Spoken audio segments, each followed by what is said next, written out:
everyone knows, Brett. But good job, your mom. That's true for Brett. Answer the question, Joe. Doesn't matter. No one stands a chance against Billy Watts. Just like George doesn't stand a chance against him. He just waited. Well, I have now 7 years to Brett Donald.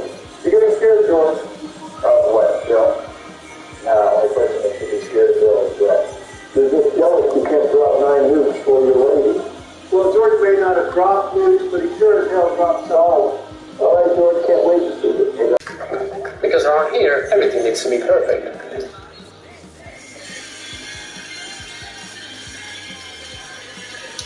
You tell him, Sunshine. Bill, fucking fuck off. Well, now, not very polite for a politician, are you? Please, you're all fake as fuck. The hell you mean? I tell it like it is. You tell a little more than it is. Too much more. Guys, please, I'm trying to watch Bush come to his lunch. 6 more 20 seconds ain't happening. Everything I did, Brad. Bro, you're finished. It's over. Was I just saying the same about the podcast? Come on, please hit 440. Oh, nice job there, people hit. Hit again. Let me know when we hit the fairway again. All right, Joe and Bill are through to the semis. Let's see how Bernie and Ben do. Best of luck, Bernie. Shut up, Ben, you whiny piece of shit. Alrighty then. Toppling over on the back of your fucking toilet. Why were you in his bathroom? To fucking use it? What kind of stupid question is that, Donald? What is the riddle, George? A cowboy rides into town on Friday, stays in town for 3 days, then leaves on Friday. How did he do it? Oh, wow. That's tough. Seriously? You guys don't know this? Time travel. It's the only logical explanation. I don't think that's the answer. All right, everyone needs to find out everything about this town he is in. I want demographics, famous landmarks. Is it a blue state or red state? We need answers. You're overthinking it. What's the time zone in the town? What good is that going to do? Well, if Australia could be hours ahead, so it may already be Friday then. What? They're hours ahead, not fucking days ahead. That makes no sense at all. So let's just say hypothetically, for the sake of the argument, that Australia's time zone is days ahead somehow rather than hours. How would that affect where he was the first Friday? Did he just suddenly switch time zones and move countries on Sunday or something? I don't know, but you fucking lost. Bernie, I'm more invested in this now, to be honest. All right, Brett versus Donald. That's your up first. Good luck, Queen. Focus on the riddle and let me focus, please. All right, I'm sticking with my answer. We're collaborating with Joe. So I'm going with different time zones and time travel. Yeah, how do you know? Is the answer going to be some kind of controversy or even a conspiracy theory? Why the hell would it be either of those two things? Believe me, if you know conspiracy theories over anything, I don't know. Believe me, ain't any of that shit conspiracy theory. Donald, please don't start. So I got it. It's a leap year. Huh? You know, my son, 4 home runs, really? A leap year shortens the week, so that must be the answer. Bill, a leap year has a day in February. It doesn't shorten anything. Yes, it adds an extra Friday in place of a Monday. What? Shut up, loser. It's time for me to absolutely demolish Brett. With love, of course. Ball's gotta be fair, Donald. You said ball. How are you even married? How are you not beautiful? Leave my queen alone for that. Or what? You gonna steal my documents? I just might. Shut up. Another shade of orange is added to the Donald's face where every foul ball we hit. You're all just jealous. Your skin isn't as beautiful as mine. I don't know. I saw that video of you golfing. Wasn't sure if that was you or Casper, the friend of yours. Oh, shit. We let my girl cook. Are we going to ignore the fact he's only at 4 homers? Well, then if he wasn't fucking lobbing it. Well, it was a good run. No offense to Brad, but you should have absolutely obliterated J-Rod with Alonso. I'd still say that was an F, even though you won.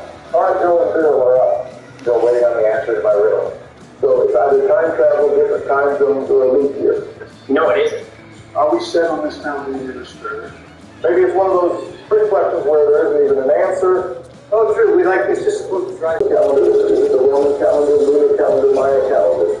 Well, what year is this set? Because the Maya calendar ended in 2012. Remember that whole thing? Well, he's a cowboy, so I would think this is well before 2012. The Maya calendar ending then was fake, though, wasn't it? Yes, and we continue this after my turn, please. No, you guys did it during mine. I'm trying to get things for Brett. It's fine, Bill. You're doing great. Oh, see that? Just needed a little confidence boost from you, Brett. Ooh, I take it back. No, I'm slumping now. You guys are really overthinking this riddle, by the way. Give us a hint then. I don't know. It's kind of amusing how far-fetched your guesses have been. Not as amusing as watching Bill lose because he underestimated Billy Watt's true power. You only hit 4 home runs, you scrub. And you only hit 2. Now what's the answer to my damn riddle? Hold on, what's the Cowboys name? That's irrelevant. It's Brett. Okay, the Cowboys name is Brett. So what is the horse's name? It's Bill. You, would you read the fucking room? You're making everyone uncomfortable. The answer is Friday. Geez, you guys are fucking stupid.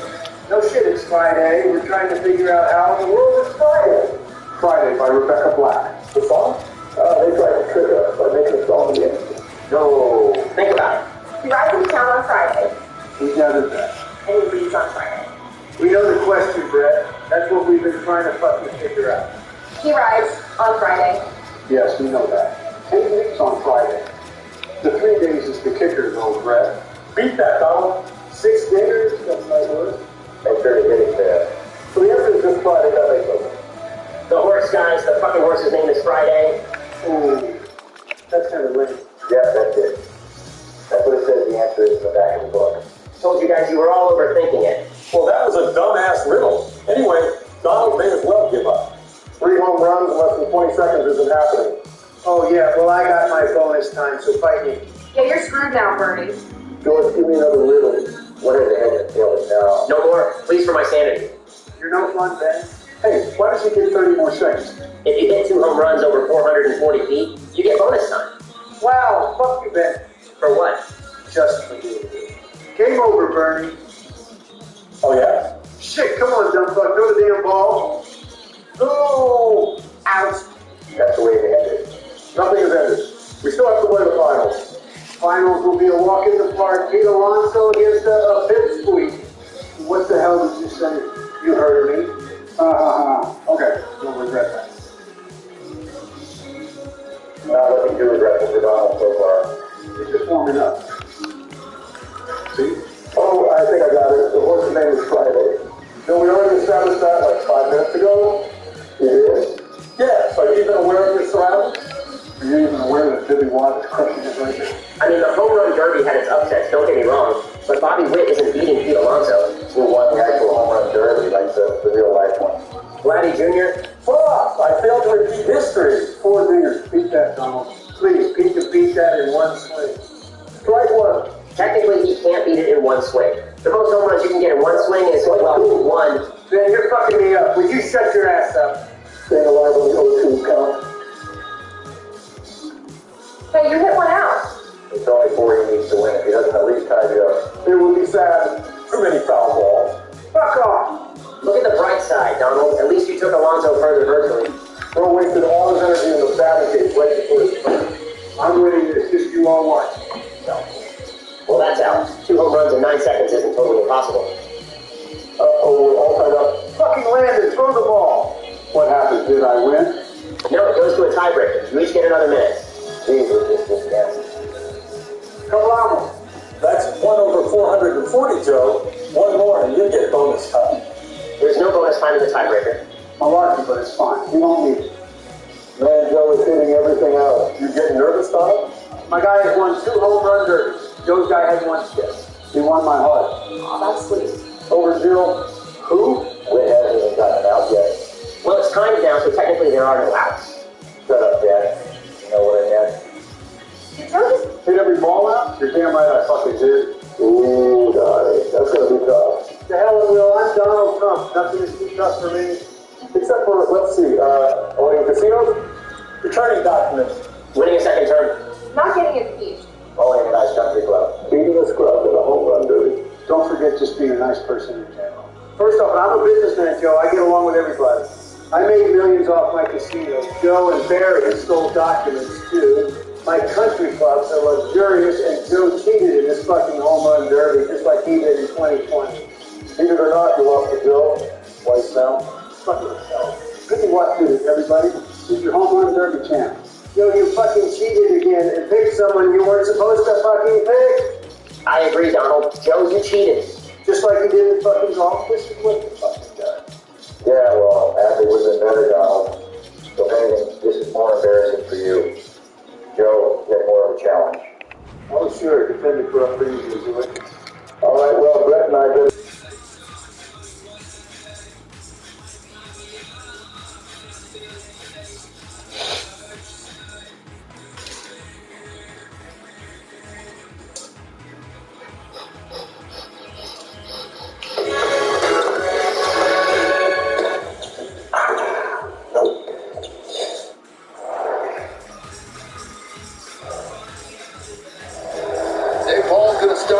center, along with Ichiman and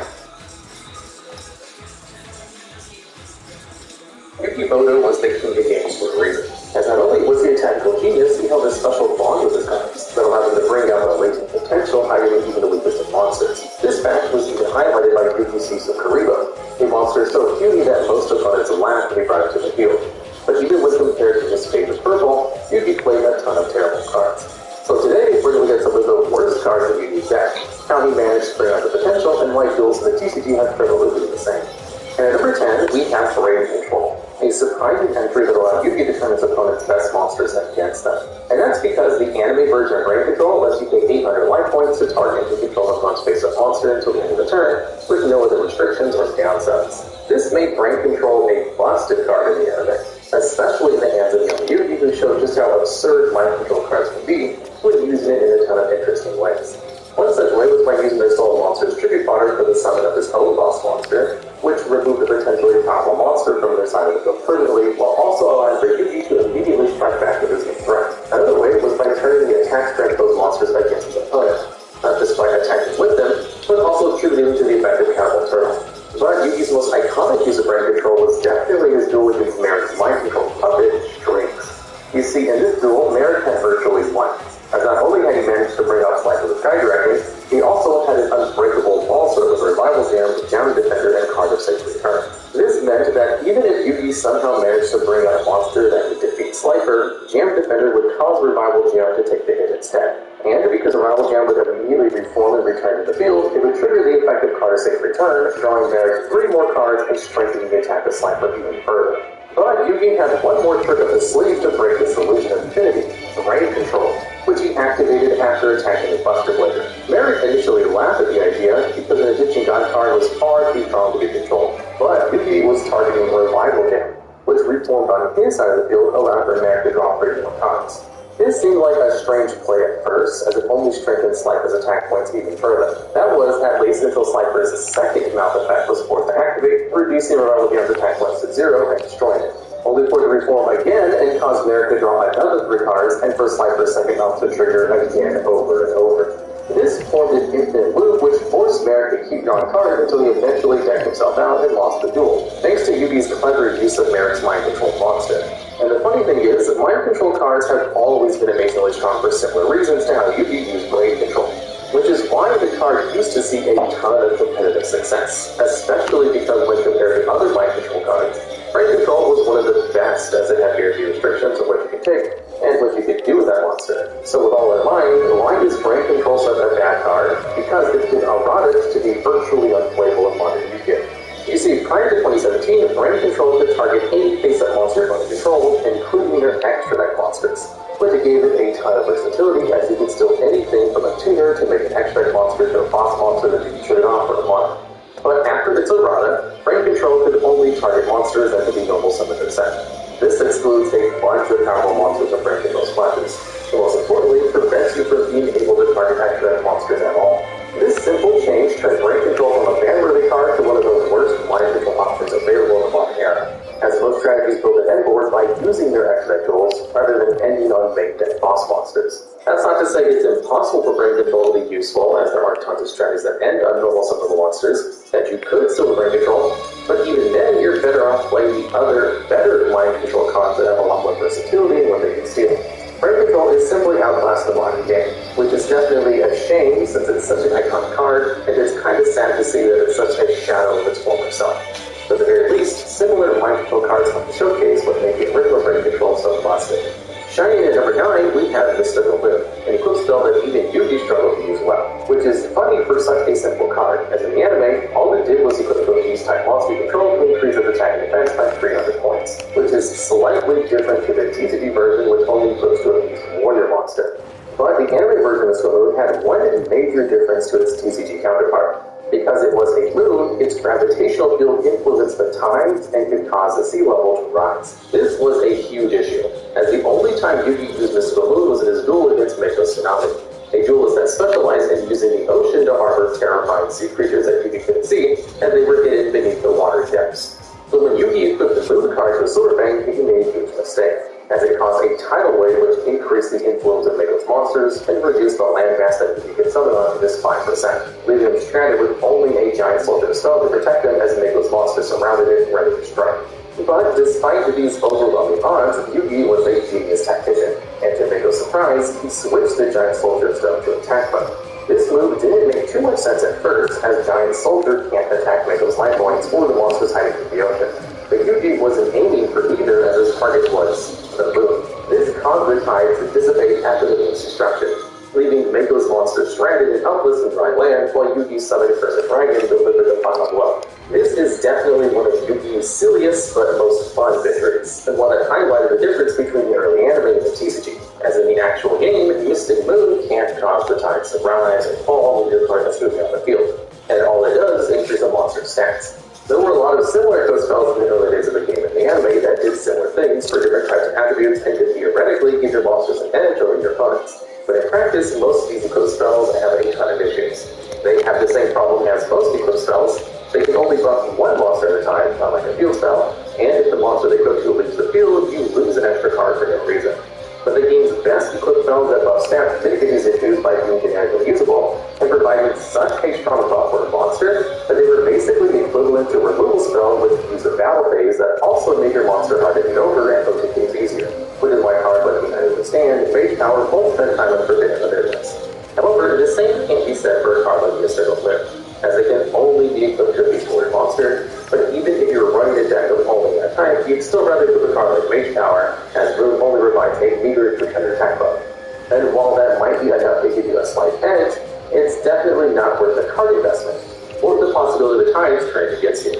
Moving into number 8 is Stronghold the Moving Fortress, the boss monster of Yugimoto's gadget strategy. For a boss monster, though, Stronghold was somewhat unique, as it was actually a trap monster, a fact that was put on display in Yugi's final duel of the original series against Attack. This duel had a lot on the line, because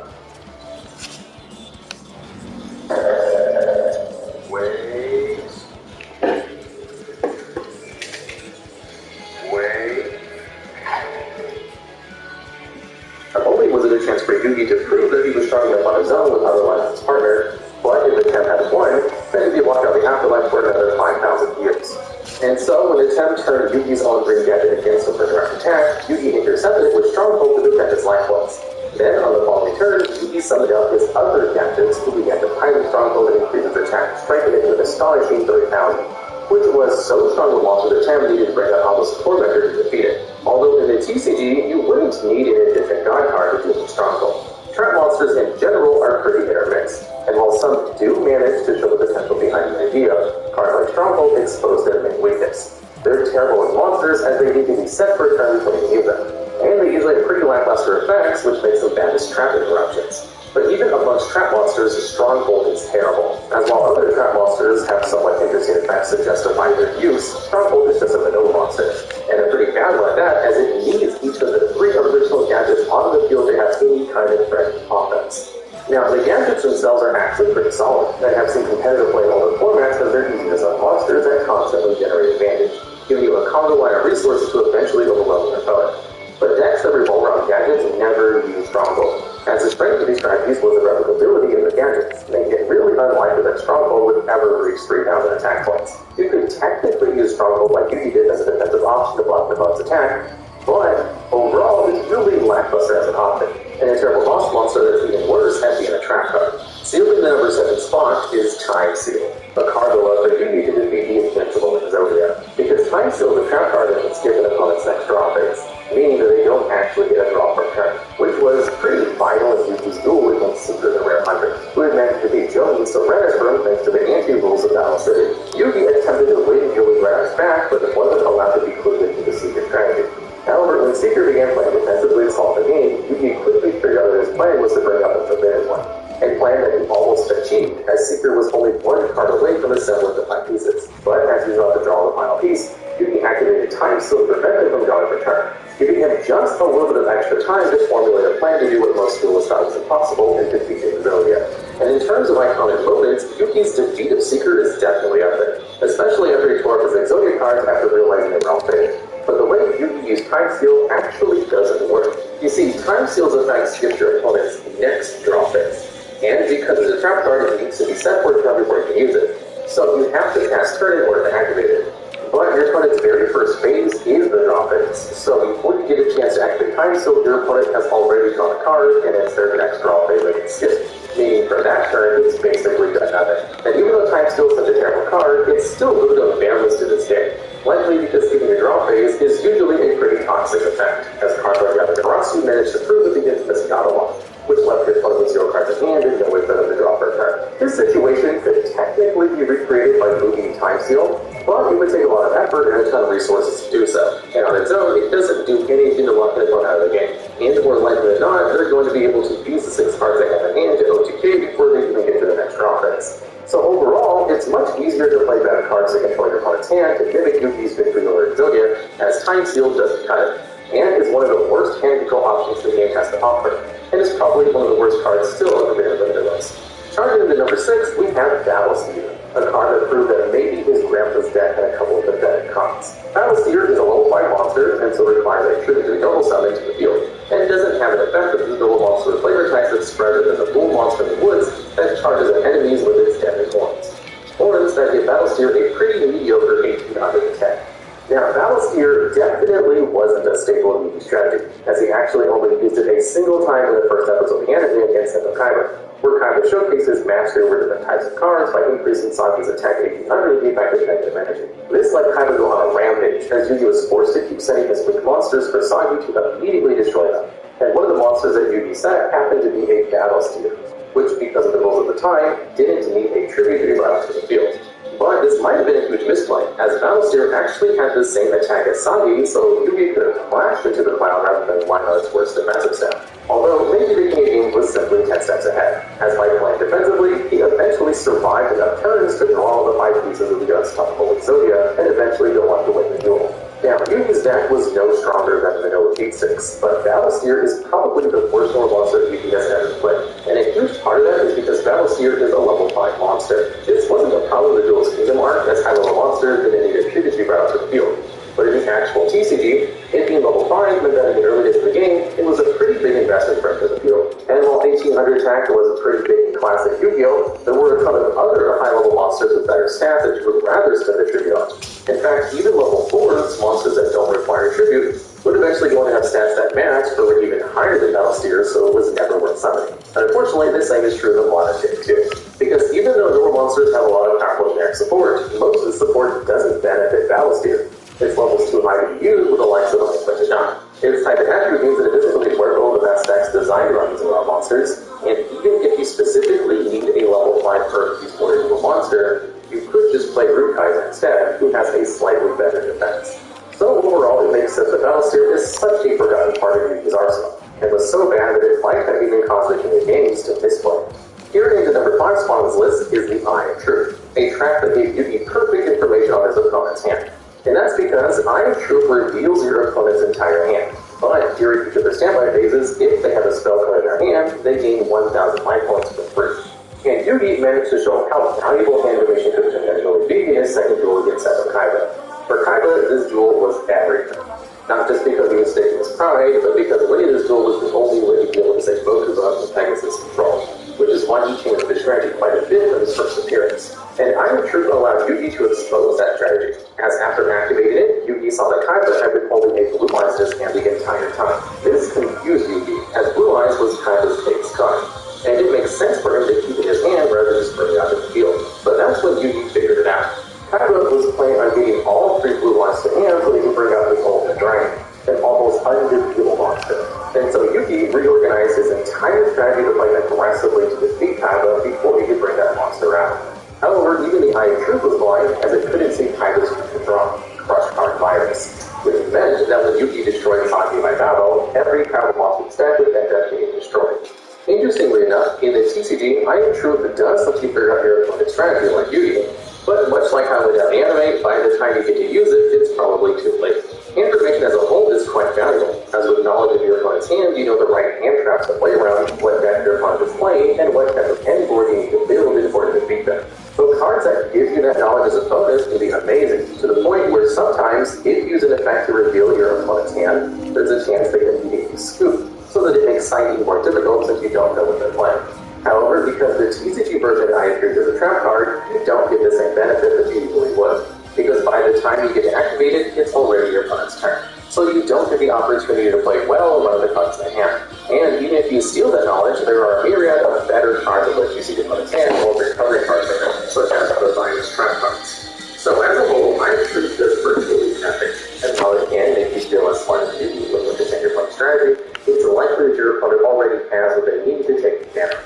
Over to number 4 is Marshmallow Glasses, making the spell that proved vital in Yami Bakura's defeat. These glasses cover the eyes of your opponent's monsters. They make it so that while Marshmallow is on the field, they can't see his friends and can only attack Marshmallow, which is pretty fruitless, as Marshmallow can't be destroyed by battle. And in a strange way, Marshmallow and the glasses represented Yugi's desire to protect his friends above all else, which is why he refused to give them up to get the Pharos remain, and why Marshmallow treated Yugi in his imagination duel against Bakura, where all cards both players drew were born from their imagination. And in this duel, Marshmallow acted as an indestructible barrier, but was even stronger when paired with Marshmallow Glasses. As with full left field, Yugi's main motivation of trying to protect things he valued most, and what he wished for when he finished doing the puzzle, his friends. And funnily enough, in the TCG, Marshmallow actually did a pretty good job of embodying the spirit. As in the early days of the game, it was a genuine defensive wall that was quite difficult to remove. And its 1000 burn was pretty substantial. It made it a great stall tool in burn strategies. The same can't be said for Marshmallow Glasses, though. Preventing your other monsters from battle can be a positive effect in theory, but in practice, these glasses are entirely reliant on the already controlled Marshmallow, and on its own, it literally does nothing. But the worst part is that Marshmallow Glasses has some anti-synergy as well. You see, in order to get the most out of Marshmallow, it's best to set up the field and face up defense position, which protects you from battle damage, and can also cause your opponent to trigger Marshmallow's burn if they attack into it. But while Marshmallow is set, Glasses can't verify that it's in your monster zone. But your opponent can still attack your monsters, and the only way for Glasses to immediately protect those monsters is to normal summon it in attack position and risk damage to your life points. Or hope that your opponent puts up your Marshmallow so you can use Glasses on turn 3. So as a whole, Marshmallow Glasses does virtually nothing by itself. And even if you happen to draw with Marshmallow, it's a really risky move to leave such a weak monster attack position. And if you want to protect your monsters in battle, there are a ton of easier cards to use. Lastly, number 3 is Dark Flare Knight, a symbol of the unwavering bond held by Yukimoto and Joey Wheeler. And that's because Dark Flare Knight is actually a fusion between both of their base monsters, Yugi Constitution and Joey's Flame Swordsman. You don't take any battle damage from battle involving Flare Knight, and if it's destroyed by battle, its blazing heat summons out Mirage Knight, a monster that can only be summoned by an effective Dark Flare Knight. And when Mirage Knight battles, it gains attack equal to the original attack of the monster's battle. But during the end phase of the turn when this card attacks or is attacked, you have to banish it. And in the anime, these monsters had a really impressive showing when Yugi and Joey used them in a last-ditch effort to defeat the Big Five.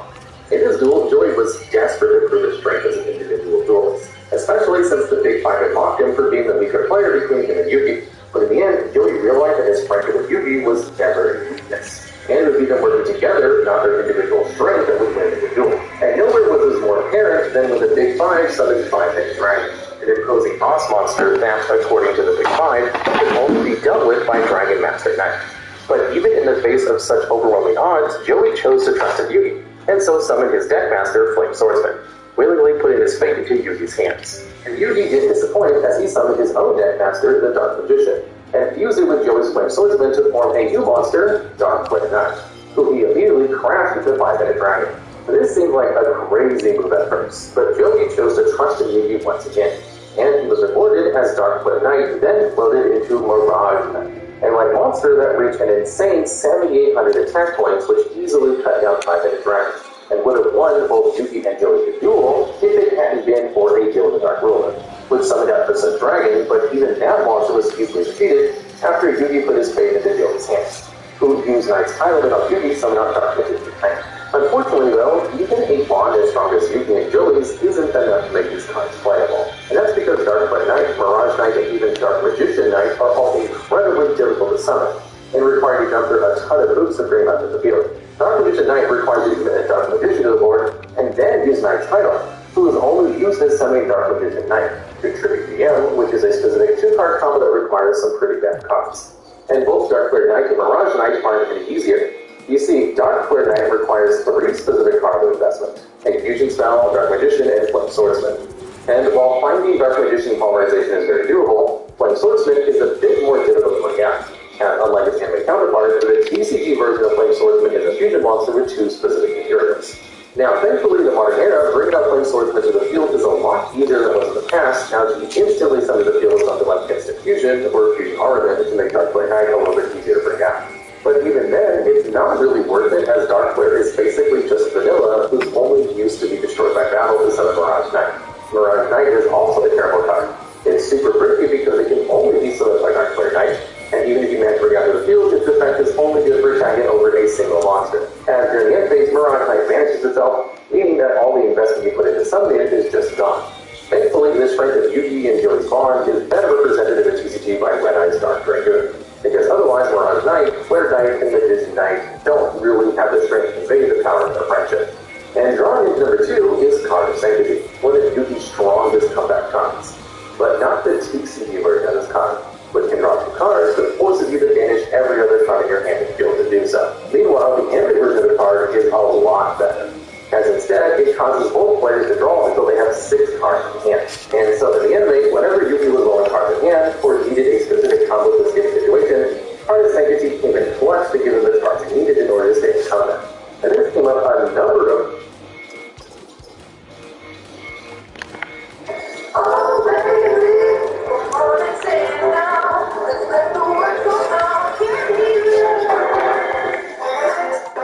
no calories, no sweetness, all smiles. Ugly sparkling water. Crack a smile. Sometime in some of the most important duels. But it was Yugi's duel against Noah Kaiba where we got to see how powerful Dragon 6 cards could truly be. In this duel, Yugi had picked up from where the defeated Kaiba left off. He combined both of their decks to take on Noah. But Noah had Yugi on the ropes, as no matter what he did, Noah always seemed to have a counter ready and used his spirit monsters to whittle away at both Yugi's life points and card advantage. And to make things worse, Noah also began to turn Yugi's friends into stone for every turn he couldn't defeat him. This made Yugi feel like things were hopeless, as not only were his friends suffering for him, but he felt like there was no way for him to possibly win the duel. Until the other Yugi invited Yami inside the puzzle, where the memories of his friends encouraged him to fight on, where he gave him the strength to draw Card of Sanctity and draw 6 cards to fight back with their hopes and dreams. And the cards he drew turned out to be the specific 6-card combo he needed in order to defeat Noah. First, he activated Polymerization and fused together 3 of Kaiba's Blue Eyes to form the Blue Eyes Ultimate Dragon. Then he used Quick Attack's Ultimate Dragon to attack that turn and destroy Kino Kazusuchi. And last but not least, Yugi used Deep Fusion to summon out 3 Blue Eyes from the graveyard to defeat Noah by using all 3 to attack directly and win the duel. Now, a 6-card combo like this is rarely going to happen in TCG. But this moment manages to show off how busted the anime version of Card of Sanctity is, as each individual card you draw in TCG has the potential to turn the duel around in your favor. And for a lot of decks, especially in the modern era, it's pretty easy to empty out your hands so that you draw from the card for free, so it makes a lot of sense that the TCG version of Sanctity would end up being there. But there is no bigger downgrade in Yu-Gi-Oh! History, as the TCG Sanctity was made to be downright unplayable. It does still draw you 2 cards, but those 2 cards require that you manage your whole hand and field.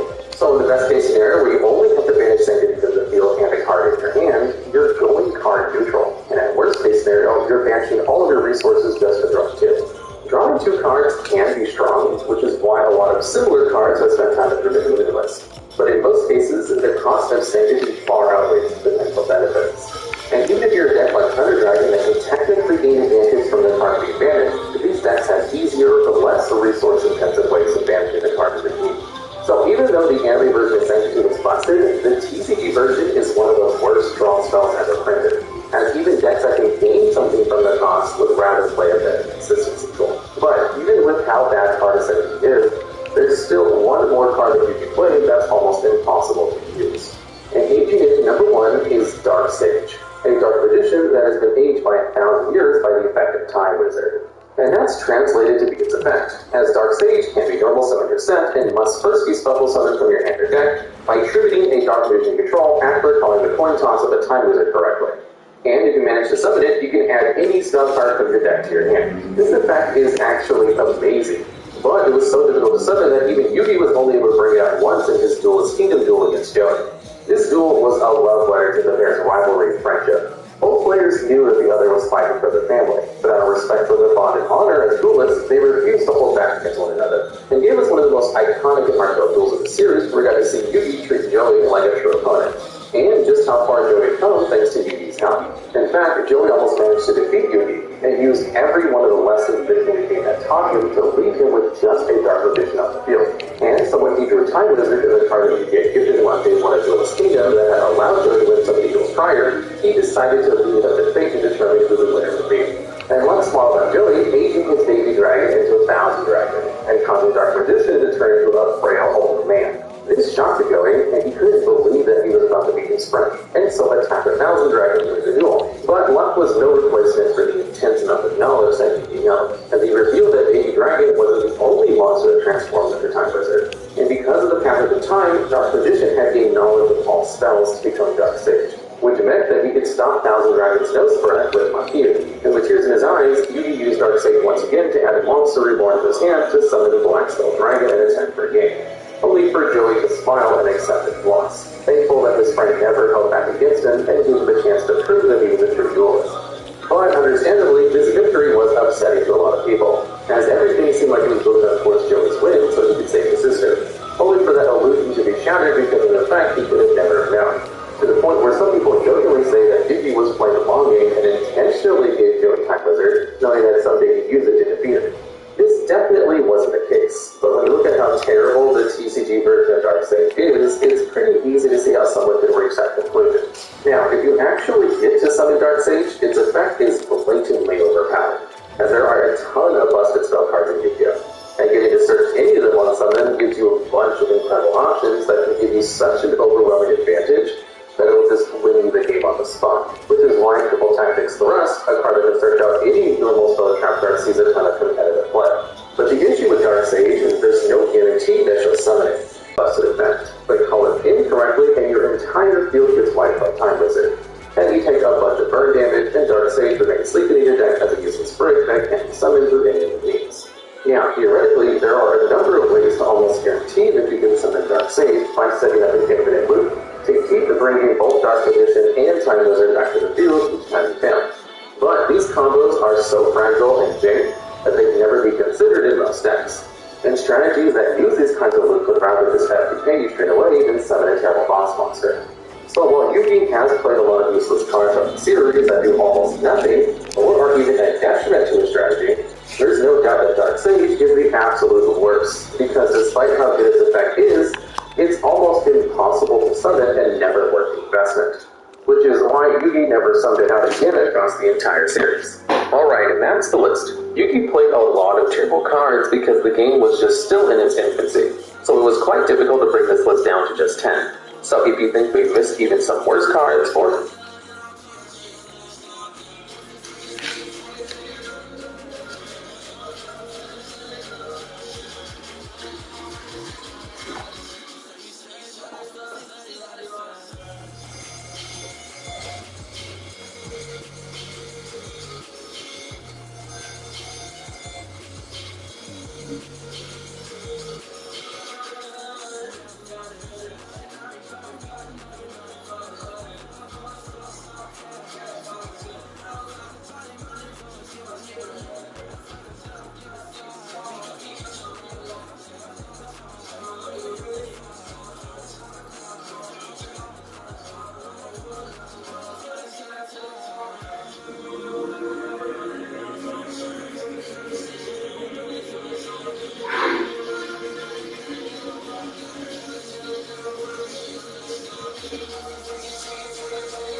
post at the wrong time, because right now, as I'm recording this audio, the Ottawa Senators are playing themselves a game against the San Jose Sharks. And if you wanted to see the results as to what's going on at the time of me talking into this microphone, I mean, the game's 1-0 San Jose. What, 10 minutes left to go in the first period? It's going to change by the time this video is up on YouTube. But the funny part about this is, we're not technically talking about the Ottawa Senators. Instead, we're talking about the baby Sens in the AHL, which means, technically, we're not interfering with the Sens game by talking about this piece of news on YouTube. The funny part also about this entire thing is that this player is somebody that we have chronicled a ton about in the past. Last time I made a video talking about this guy going over to the Canadiens rookie camp.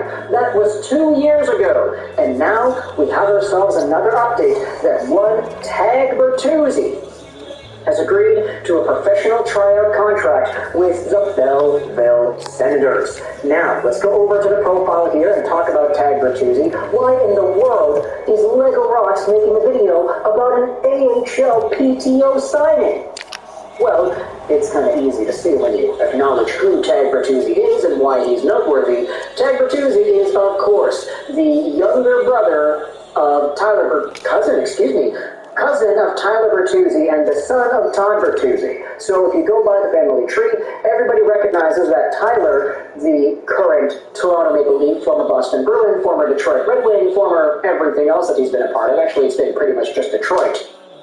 But Tyler Bertuzzi made headlines as Todd Bertuzzi's nephew, and so Tyler Bertuzzi's cousin is indeed Tag Bertuzzi, who is the son of course, Todd Bertuzzi, who was one of the best power forwards in the NHL. Funnily enough, Todd Bertuzzi ended his career with the Senators AHL team in 2014-15. Now his son Tag is going over to the same squad this year. Not necessarily the same location, but still the same affiliation.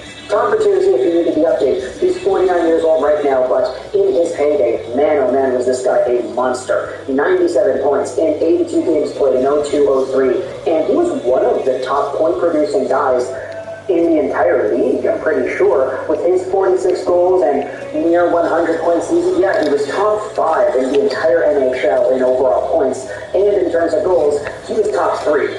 So, really, I mean, look at that. Milan Bajuk won himself a Rocket Richard trophy. That's kind of nuts when you think about it. But Todd Bertuzzi was indeed a very prestiged power forward in the NHL.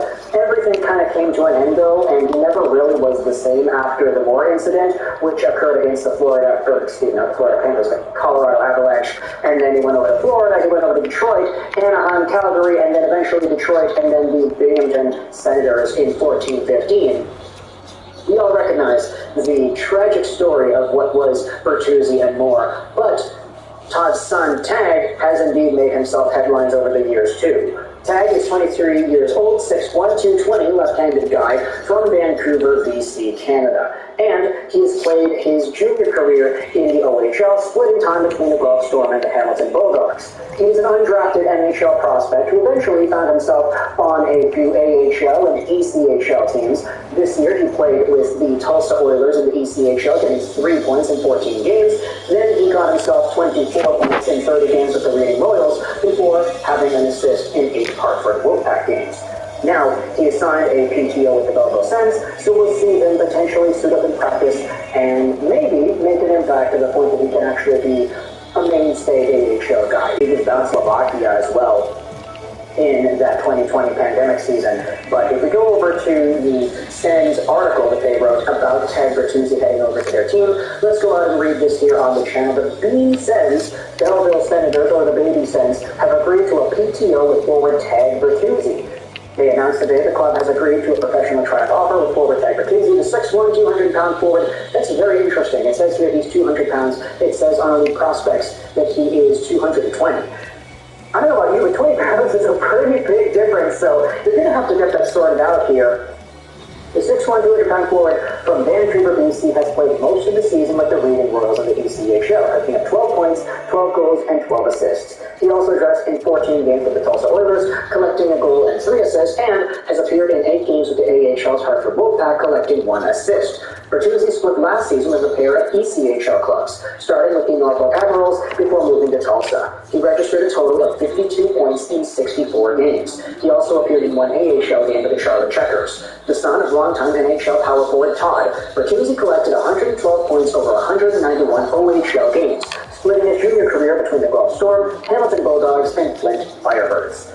And then it goes out there and talks about how tickets for the Belleville Sens games are available for the remainder of the 23-24 season. Okay, we don't really need to read that. But it is going to be interesting to see Tag Bertuzzi make himself over to another AHL club. Last time, we talked about this because, hey, he's going over to Montreal Canadiens rookie camp. That's a pretty big deal. Bertuzzi over to the Habs, is it possible? He went. I don't remember if he was any good, but considering his entire profile afterwards, it doesn't really seem like he made an impact with the Montreal Canadiens. That would have been around this time frame before going over to the ECHL. But seeing Tag Bertuzzi now in another AHL system, hopefully this is going to be a shot for him to make the team. If we go over to the Belleville Senators and see where they are in the standings, see what their overall record is like, let's go to the AHL here and do some research as to where the B Sens are. If, of course, Elite Prospects would actually give us the information. Okay, here it is. Let's go over to the 23-24 standings. Where is our baby Senators teams? I don't know anything about the divisions over here. I'm as blind as a bat. Okay, here you go. The North Division. The Belleville Senators are third overall in their division with a record of 28, 22, and 5 in 55 games played. Now, I believe the NHL season is 74 games. I think that's what it was a few years ago. I don't know if that's still the case here. But if they have about 19, 20 games remaining, then who knows what Tag Bertuzzi is going to be capable of doing. The Sens actually have a negative goal differential, which is interesting considering they're third in the division, and they have 61 points. Actually,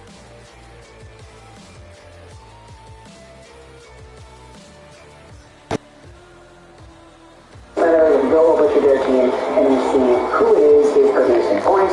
Angus Cruikshank has 43 points in 47 games played. Garrett Hyland has 36 points. Igor Sokolov, oh, that's a name that I haven't seen in a while. 34 points. Matthew Highmore is on this team. Oh, boy. If Tag Bertuzzi embodies the spirit of his dad, and if he's playing on a line with Matthew freaking Highmore, that is going to be a buzzsaw, just total nightmare to play against. My gosh, that could be a pretty good match in terms of offensive pairings.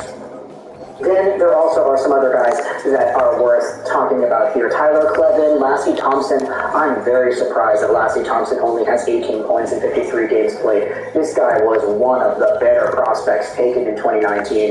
Tyler Clevin has been impressive ever since his college days. You've got Zach McEwen also suiting up for a few games. Tyler Boucher, 5 points, 21 games played. Oh my, what a not looking all too great draft pick in him, eh? But either way, let me know your thoughts in the comment section below as to the addition of one Tag Bertuzzi NHL club, play well enough to get himself an NHL contract, and then make them Ottawa Senators. Would it not be crazy to have Tag Bertuzzi embodying the spirit of Bertuzzi and his father Todd alongside Brady Tkachuk? That, of course, is a few and far ways between, but the idea is nice. So, let me know your thoughts in the comments section below about the baby Senators signing Tag Bertuzzi to a PTO. Of course, the only reason I'm making this video is because we did make a video about him 2 years ago going to the Canadiens, so I thought it'd be funny to go out there and make this one right here too. But let me know your thoughts in the comment section below about the Belleville Senators signing Tag Bertuzzi. I hope you enjoyed this Vachara Trolls 99, and bye.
This video also in no way is meant to reflect any political views of mine or anyone else.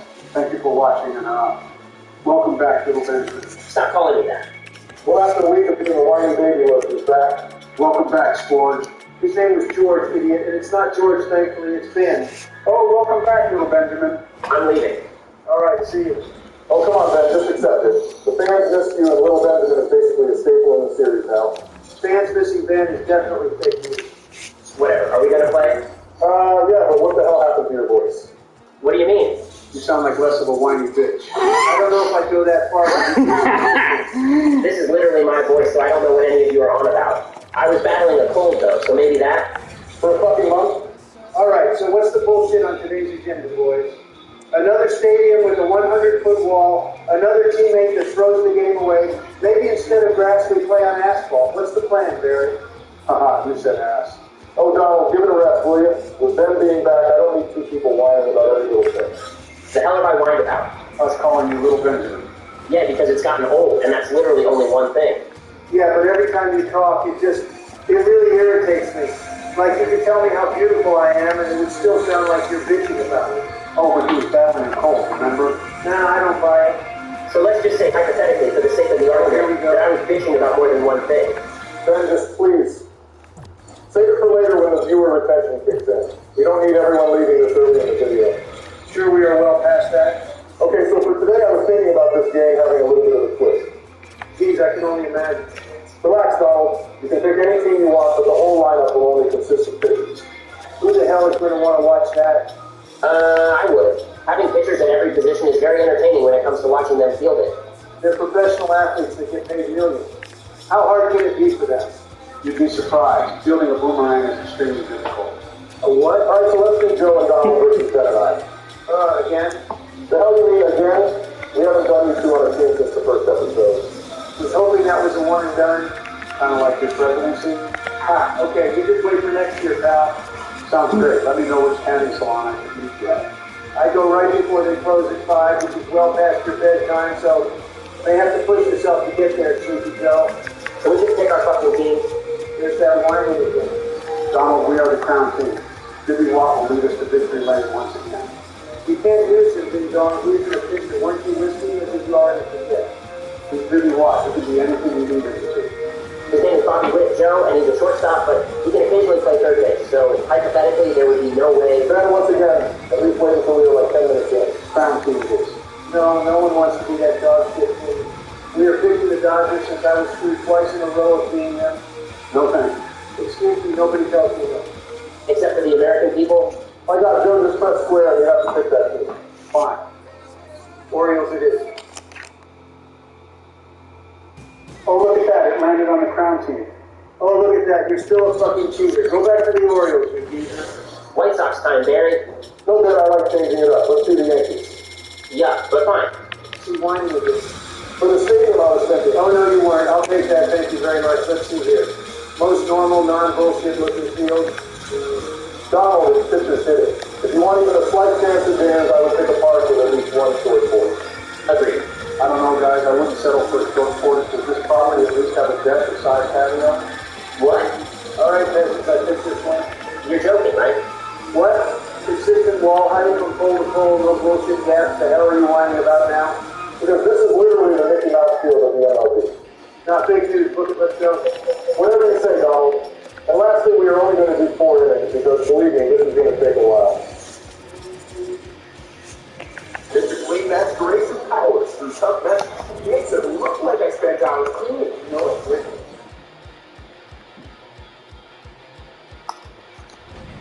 Everyone put a pitcher at every position, right? I don't know, did I? I don't know either. I'm asking if either you or Joe did. Joe. Huh. Did you put a pitcher at every position? No, I can do that tomorrow.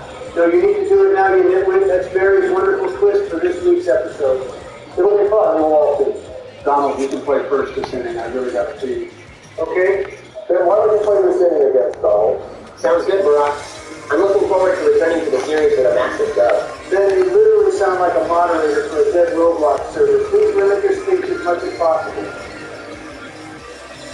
There it is. Buckle up, fans. It's going to be one hell of a game. Hold it up. I don't want to hear it. So apparently our catcher got hurt. For what? Probably injured himself so he didn't have to sit through this dumbass disgrace to a game of baseball. Disgrace, huh? You know who was a real disgrace? Your mom. Well, contact was great. Not enough contact for a hit, though. Towering shot to deep center infield. You know what, Joe? I really don't want to hear it from a guy that asks his wife if the boys, a.k.a. former presidents of the fucking country, can come over and game. Joe, tell me that's bullshit. Far from it. We had to get Jill to sign a permission slip for him to play NHL 23 because he's rated D10. That's fucking depressing. But it's violent, guys. There we go, Ben. Just getting started, Barry. I'm making this play, boys. Doubtful. Well, it was a play, but assuming it was not the play Donald intended to make. Another great analysis, little Benjamin. I don't know what we do without your wisdom. Ben, why are you... I really don't know. Could have had corners and nobody out. And now he's on so sucky. Garrett Cole had some pop. Not without that spider tack, he doesn't. What happened to when you said you gotta do what you gotta do to get to the top? Never said that. Yes, you did, in the beginning of episode 2. Look it up on your phone. It's around the 3:30 mark, I think. Fine. And I got a fucking ad for Joe's campaign. Ha ha ha, thanks for the 10 cents. Wait till you get Loki on who your favorites are. Donald, I can't say which specific ads was. They're tailored to the video, the viewer, and what they watch. If anything, it says you're watching too many Joe Biden videos. That is absolutely not the case. And that's the end. 3 more of this crap remaining. My turn. Man, I'm so pumped. Gonna hit you all so hard it'll give you the willies. Wow. Well, that's enough time spent with the Sussmaster himself. Good night, losers. Donald, you're not going anywhere. Joe, keep it PG. What did I even say? I don't even think he thought he said something wrong. That's the scary part. Joe just does whatever. Max. It's all right, Joe. Maybe if Barry didn't force us to use guys that can't hit water if they fell off the fucking boat, that one would have gotten out. And I'm the one whining. See, there he goes again. Always has something to complain about. No, I meant it as you are the one whining, not me. Oh, look, one of these sorry excuses of athletes got a hit. About time, boy. Taking 2. The hell you are. Turn around. Steve, how do we screw that up? No we on that play. That was all you, Barry. You were saying, Donald? That was a big, fat mistake, and you lucked out. Don't do stupid shit like that again. That's to get us out of it. Just tag him, Barry. Why wouldn't you just tag him? Yeah, I wasn't really using my head there. Clearly. Gotta be smarter there, Barry. Ben, have you ever watched Charlie Brown? Of course I have. You sound like the parents on that show, the ones that go wah, wah, wah, wah, wah, wah. Ha, ha, ha, he does sound like that. That's literally all I hear when you start talking. Great to be back, guys. There we go, that should do it. Hey, better, Barry. What kind of nonchalant shit is that? That's unfortunate. Let's suck the lose to your own bullshit, huh, Barry? Donald, would you please? He's going for 3. Joe, would you listen to me? Shucks, almost had it, Johnny. 20 feet isn't almost had it. Smart enough to be. I got 2 runs this inning, so shut your damn mouth. 2 runs that Barry gave away. I'll get him back in here, don't you worry. Looking like a great start to the redemption tour. Ben, you were the absolute last person I need to hear from right now. Who is second to last? Your mom? That is my thing. You hear me, Orange Man? Well, I stole it, like you stole the election. God, get over it. Also, nice knock, Barry. No, I'm not settling for just one here. Oh, you're toast, you're Barry. Good Lord, maybe if you threw it to the right base and not the cutoff man that just threw it away. Geez, Joe, what the hell are you doing? I don't know what's happening. Every throw makes him go berserk. Nice base running, Barry. Thanks for the Little League home run. If you drop this, impossible. I don't drop anything. Except for literally every responsibility assigned to me. Imagine you caught that. Well, I'm not going to because it didn't happen. So don't let them score on some bullshit here, please. I don't know, looking like trouble. That definitely could have went worse for you guys. If that ball got past Aiken, Barry easily could have... See, here's the thing, Ben. You just go on and on and on, and honestly, no one really cares. People like you irritate the hell out of me because they just don't get to the fucking point. Ben, please drop that. Well, someone as dumb as you could use as much of an explanation as possible. And someone as whining as you could use... Actually, hold on. Donald, you were the last person to talk about dragging shit on and not getting to the point. Every question that someone asks you, you go on this whole self-praise for yourself rather than answer the question. Well, the media is stupid, so I use it as my platform to talk about how great I am. Real talk, though. Felix Bautista is built like a tank. Well, he sure as hell doesn't hit like one. Damn it. Bro just fucking needed that. Was that a Hail Mary there? Well, when you have pitchers at positions they don't play in this game, or even any position player, they See, Ben, that's what I mean. Just say you fucked up and leave it at that. Way to go, little Benjamin. You taking off, boys? Just scared to throw the ball, Ben. I mean, yeah, if I threw that, chances were it was heading into left field. Well, we will never know because you're a coward. What the? Nice catch, Ben. Oh my God, Barry. Use your left analog stick to move your player. I know that, Joe, but he won't move. Too late for excuses. Way to hand them a run. What are you doing? Relax, watch this. Whoops, foul ball. Wait, I'm out? Yeah, if you bunted foul with 2 strikes, it's an out. Way to go, Donald. Shut up, Joe. I didn't make the stupid rule. No, but you did make the stupid choice to bunt, and did it again just to lead to the same outcome as the last one. What are you doing, Donald? I thought you were against bunting. I am, but it seems like an easy way to win considering these guys can't field or throw anything. Oh, shit. Ben, that might work out. Get back on the base. Safe. Now you're out by... Fuck. Just a bit high, Donnie. We will take that, right, Ben? Just gotta hit it and play. Donald, did you hear that? Make sure you hit it in play. Shove it. That's to get into third, at least. Please catch it, Donald. Fuck it. Why the hell are we playing like this? We have been you and Joe. I don't know why you were playing so bad. Throw it third, Donald. I would if you could pick the fucking ball up. Airmailed it. Another little league dinger, and we are tied up. Tough luck, Donald. Barry, you are single-handedly going to ruin this series if you continue throwing in your bullshit twists. Oh, Donald, fans are going to love this. Open your mind for once. Me open my mind, open your own. As a former president, it shouldn't have been too hard to think of something better than 9 guys who hit, field, and throw as if they never even passed their fucking physical. For real, Barry, I'd rather watch kids playing football. No, Joe, leave it there. Got under it. We will see if Donald can handle it. Hey, nice catch, Don. Hey, Joe, make yourself useful this inning and get some runs, please.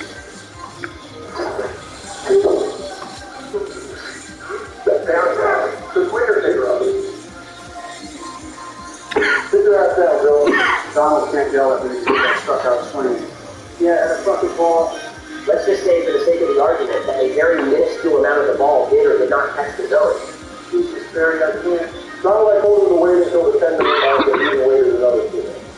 Hypothetically, should it have been a strike even if a majority of the ball wasn't in the zone? I mean, where do we draw the line? Is it time to go about umpires to go to the game of baseball? So fascinating.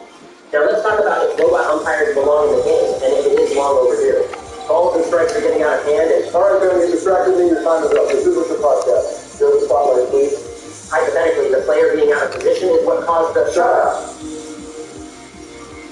Fantastic. Just eat it, Barry. Or not. Damn it. Joe's getting stupid again. And so is Barry. Got it. What's wrong, Barack? Realizing how shitty of an idea this was?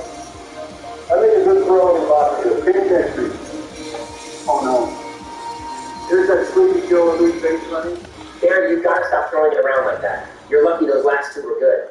Yeah, I know. Luckily, Joe doesn't know when to stop running. Quiet down, haters. Joe is coming in to shut the door. I would be much more comfortable if the door was open, assuming it's just us two in the room. There's one. Now you will screw it up. Yep. Nice, Barry. Yeah, good job, Barry. This is such a wonderful idea. Let's start some chaos. Whoopsie. Throw the ball, Joe. Okay. He wasn't getting him anyway. No one can get anyone, Ben, because these guys can't do anything. Oh, but he can punch it there. Turn out the first. Nice fight, Joe. Throw it home. Tied up, Barry. Come on, I can get him in a second. Oh my God. May as well take third now. No, just throw it home, Joe. Throw it home? Okay. Made it all the way around on a walk-off punch. Punch it hard. Hey, we will take it. 2 wins in a row for Obama. Unfucking real, Barry. Oh, don't be all sour because you suck. That's the problem, Barry. Everyone sucks. Both teams were absolutely shit. You'd be lucky as hell if this doesn't kill the series. It was just a fun little twist, Donald. If the viewers don't like it, then we don't do it again. Relax. We will play a normal game next episode. We can never have a normal game because Barry and his spectacular ideas take charge and kill the integrity of the game. Well, pardon me for trying to make this episode a little comical. I'm lost. Did we lose or what's the deal? These guys get paid millions of dollars. But God forbid you put them somewhere other than pitcher. They will forget what sport they signed the contract to play. All right, fans, forgive me for trying to spice things up a little. You're not forgiven. Next episode will be a normal game for sure, don't you worry. Ben, you want to do the honors? Well, folks, don't forget to check out the Ben Shapiro Show, where I... Nope, never mind. Guys, please be sure to leave a like and subscribe, and we hope to see you next episode where Donald can decide everything you get to do. Thank you. Tonight, the Christmas spray has anti-white mark technology. Select the choice.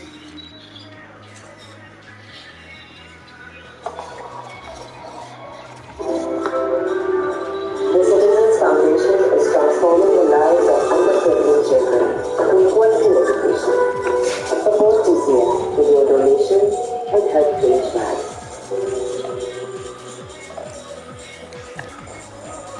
So, Americans, the voices you hear in this video are not the real voices of these individuals. All voices have been AI generated and are strictly for entertainment purposes. Things get a little crazy and heated between us, so viewer discretion is advised. This video also in no way is meant to reflect any political views of mine or anyone else. Thank you for watching, and I got sent back.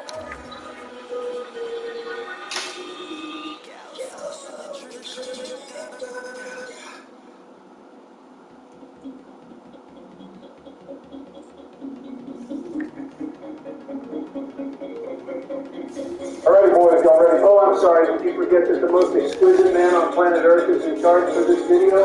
Oh, I forgot. My apologies. Here you go, Joe. Huh? What? No, dumbass, me. If Joe is exquisite, then so is your mom. Hey guys, what's happening? Great, his whiny, high-pitched voice is back. Huh? Oh, wait. There we go. That better? Still sound like a bitch, but it is what it is. Great. Anyway, Donald, I bet a lot of people really like the pictures-only video. Oh, you think so? Let me get my phone out. All right, asshats, here you go.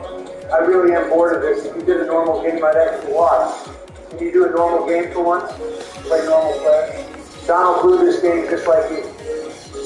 It's all right, Joe. It's all shits and giggles until someone giggles and shits. Ha ha ha. Damn it! All right, I'm going to attempt to keep this short and sweet. Unlikely, but continue. First off, teammate pairing. Sleepy Joe, you're with Barry. Little Benjamin, you're with yours too. Sounds good. Can't wait to... Now, before you get too excited to play with the best baseball player in existence, I'm telling you right now, I'm not dealing with your hypothetical or sake of the argument bullshit. Now, hold on. Let's just say for the... Second, you can pick any team you want and have any pitcher in lineup you want. Maybe Watt and Crown Team Barry. Nope. Ben and I will be the Dodgers since I was screwed 3 damn times from picking them because my teammates suck. Actually, maybe we should... Sounds good. Joe and I will be the best team in baseball currently. The Rays... Great, but Donald, I think we should... As for the stadium, I chose... Hold on, before you commit to whatever park you have in mind, can I just ask, are you looking for a hitter's park or pitcher's park? Don't do a pitcher's park again. I can't do pitchers only. That was a wacky mess, am I right? Joe, the park had nothing to do with it being pitchers only. I just want balance, not one or the other. Like, you remember the Polo Grounds, right? The most iconic stadium of all time? Ben, I'm fucking talking to Barry. Would you please shut the hell up? Yes, Donald, I remember the Polo Grounds, and you absolutely despised it, even though you guys did well there. Okay, so I want the complete opposite of that. Okay, so if I remember the dimensions correctly, you want a stadium that's 483 feet down the lines and somewhere between 258 to 279 feet to dead center. That is not what I said. Well, that would be the complete opposite. No, what I want is the wall height to be the same throughout, no stupid gaps or power alleys or any of that. Sounds like you want the blank canvas stadium. Maybe Kauffman Stadium then? I agree, Ben. I'm not choosing it until I get some dimensions. According to Sports Illustrated, Kauffman Stadium is one of only 2 stadiums with symmetrical outfield dimensions and consistent wall heights. Wow, thanks for the useless trivia. Now, can I have the dimensions, or are you going to read this whole damn article? 330 down the lines, 410 to dead center, and 387 power alleys. Ben, I said I didn't want power alleys. Donald, that's just what they're called. All stadiums have one, or 2, I should say. Oh, all right, I'm tired. Good night. No, Joe, we're playing. So, Kauffman, Donald? Yeah, whatever, I'll pick it. But if there's one bit of bullshit, I'm going to be real pissed. Alrighty, our lineup is set, Donald. If it's fine with you, I'll play the first inning.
Mookie Betts our best hitter leading off?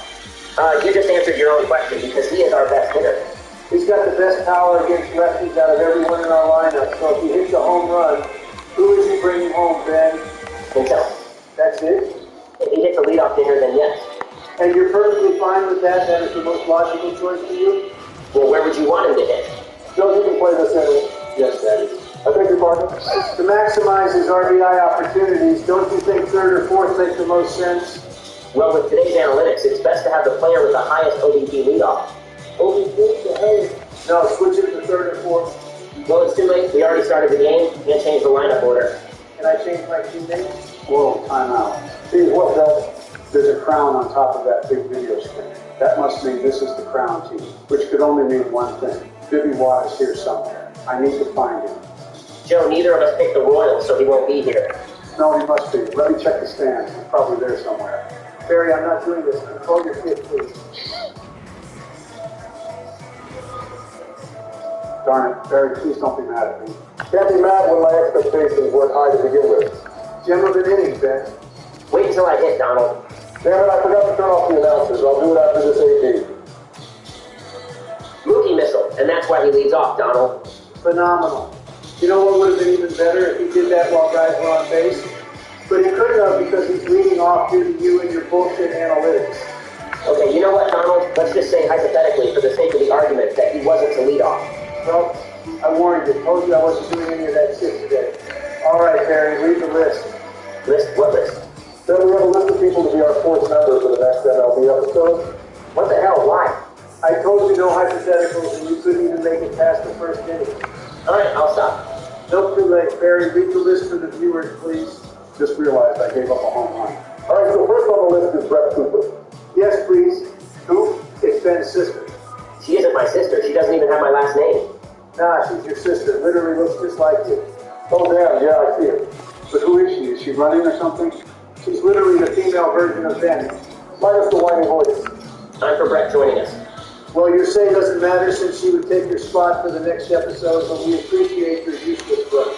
Next, I have Hillary or Bill Clinton. No and no. I like both, especially Bill. He's a real character. Oh, shucks. Why would you die for that? Barry, I don't want either of them. Who else you got? I got an inside the Parker coming. Then if you get stupid, I will be real pissed. Well, Donald, your thing's canceled. Ooh, he can give a massage. No, that is not what misogynistic means. He's not even involved in politics, at least not to my knowledge. Well, neither are you, to be fair. Donald, I literally run a political podcast. Wouldn't know. I don't care to watch it. Probably nothing but hypotheticals. Nice hit, Barry.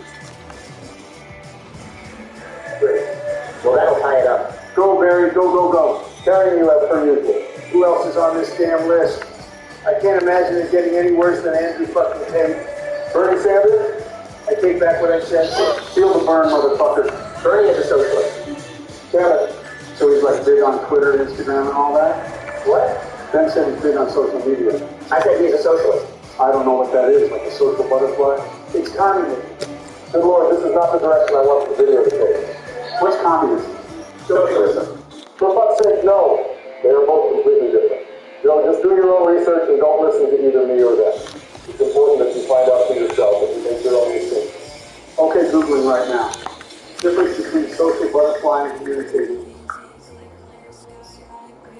Just missed it. Who else is on this list? Ron DeSantis. Ha! Get his ass in here. I will whip him to shreds. Never heard of him. He's going to beat you in 2024, Joe. No, I'm going to beat Joe. No one stands a chance against the Royal Mighty Trump. Except for Joe in 2020. Because you fucking cheated. Nah, a bunch of malarkey. All right, anyone else on this shit list? So this one was kind of just for the memes. Or maybe to scare Joe a little bit. Who would that be? The one and only Chris Hansen. Never heard of him. Nah, I find that hard to believe. You've never seen this guy just randomly appear in someone's kitchen or living room, Joe? Maybe someone you were visiting? I don't think so. Never told you to take a seat? Sure. Take a seat. Oh my God. Barry, you cannot invite that man. I'll be screwed. Oh, come on. Way to cash in, Donald. Well, that was my list. So all of you watching at home, feel free to comment who should be in the next MLB show video. Or if I should be back. Not an option, is Hey, Joe, you finally contributed. Oh, you just wait. I'm going to streaking this in. Geez, move everybody. I'm going to throw up.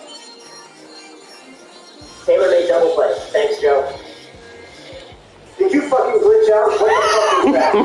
This is going to be tough to explain, but I press triangle, then circle too quickly. But now, hearing it come out of your whiny ass mouth pisses me off even more. Don't let it cost me, Ben. Barry, did I get Ben in trouble? No, but Ben bailed you out of the spanking. Could have went for a good spanking. There it is. Good work, Ben. Shut up, Donald. Last time I checked, you haven't put up a single run. Uh-oh, don't throw it to two. Of course, Sleepy Joe gets bailed out again. Speaking of getting bailed out, was the bail set up, Donald? Yeah, you're going to be screwed. Wrong and wrong. They're just scared of me and think they can get rid of me. The fake news and these fake charges won't stop me from taking over the Oval Office again. Now I'll stop your orange ass. You ain't stopping shit, Joe. Neither is Ben with that shit throw. Looks like you finally got out of it, Ben. You got some catching up to do. Well, let me know when you would like to help out, too.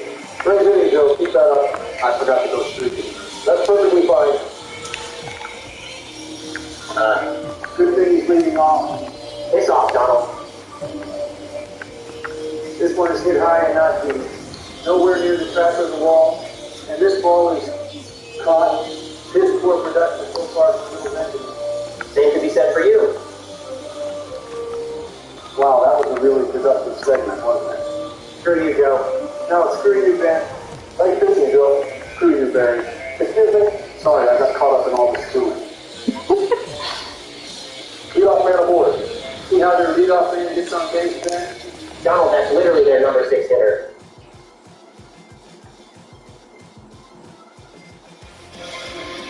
That's how you turn a double play, Ben. Did you get that down, Little Benjamin? Don't start with this shit. Too easy. Time to hit. I'll believe it when I see it. That's how you start things out, Ben. And notice how I stayed at first and didn't get stupid? No, you almost did, but pump the brakes just in time. Talent shot. Nah, I just missed it. Very new. Only thing I know is that you aren't living up to your own hype so far. What are you doing? Relax, I was trying to trick Donald. Well, it was an awful attempt. Phenomenal offensive performance, Donald. Barry lowered our sliders again. Oh, shut the hell up, Donald. You sound like such a damn carrot. Ah, me? Have you heard Ben say anything? Every time he opens his mouth, it sounds like he's whining for the management. Coming from the guy that cried for how long about getting beaten by Joe? See, there it is. You're literally a Karen, Ben. You're probably the type of person that would bitch at someone for not putting their shopping cart back where it goes. Yeah, because degenerate people don't return their shopping carts. They pay people to gather the straight carts.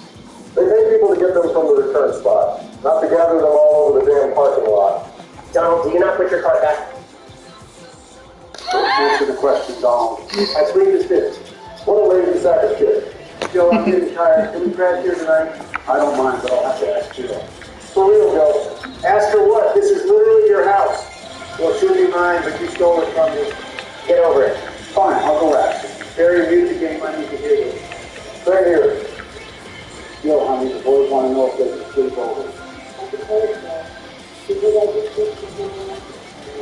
Yeah, that's going to be trouble, Barry. Not as much trouble as Joe is about to be in. Please turn to chapter 3 of your textbook. No, it's not fellow Americans, Dad. Are you kidding me? Whatever, Kamala will take care of it. How? You are finishing that game, telling your friends no, and working on that speech for tomorrow. And if you fall again, Joe, I swear, I got sandbags. right there. Fine. What's she saying? She said yes. You're a fucking Google, Joe. Oh, shit. So did we all just completely disregard the fact that I tied things up? Damn it, Ben. Didn't notice. Was too invested into Joe getting chewed out by Jill. Wait, you guys could hear that? Will Smith slaps this one out of here. Had I known it was the guy that slapped Chris Rock, I would have thrown it at his head. Yeah, buddy, we heard everything. Sounds like you haven't been prepping for your speech. We have teleprompters for a reason. I don't get what she's worked up about. Buddy, I don't need that shit. Probably because you just bitch and argue with everybody. So it's worse. You literally had to ask to stay in the house you were evicted from to try and answer your own questions. Really, Donald? Not even an attaboy for tying things up and getting the lead? Oh, little Benjamin, I'm so proud of you. I'll be sure to put a nice big sticker on your chart. 4 more and you get a handshake from the best president of all time. I don't remember agreeing to this reward to shake Ben's hand. Whatever, just don't blow this game, Donald. Impossible. I'm as clutch as they come. Tied up. Great clutchness, Donald. You know what, man? Maybe if Mookie wasn't leading off, this wouldn't have happened and we would have more runs. Donald, I'm not quite sure what we get. Be advised. Ben Shapiro hypothetical is down. So let's just say, hypothetically, for the sake of the argument, that I was to have Mookie back third or fourth per your request. Ben, please, I'm not in the mood for your bullshit. You screwed up. Just accept it. I literally tied the game up and gave us the lead just for you to come in and blow the save. You didn't even score us a run. Then I'm beating you in the polls. Shut your mouth. Please, Barry. Donald, I'm not even running. Because you're a coward. You're the one that... Ben, you're screwing me up with your whiny ass complaints. Thanks for making me blow this damn game. Looks like that'll give us the lead, Joe. Okay, so we won. Not what they still have to do. Bro, why is Kershaw still in the game? Same reason Mookie Betts led off. Oh shit, Barry, we're in trouble now. It's Bruiser Gatorade. See, Ben stays quiet and I get the out. Coincidence? I think not. Or because you took out Wyatt? Well, can't complain. Just like that, now we tied it up and got the lead. Per usual, I gotta clean up after Ben. After me, I didn't blow the game. I was the only offense. Little Benjamin, why are you getting so mad? Phenomenal. Not off to a good start, Donald. Before I make the same mistake as Donald, I think we should bring in our closer, Good call. What's a closer? Get out, get out, get out, get out, get out, get out, get out, get out. Fucking horseshit game. Last out, Donald. Better make it count. Fucking hell. That should do it, Barry. Oh no, I got it, I got it. Yeah, nice try. Way to go, Donald.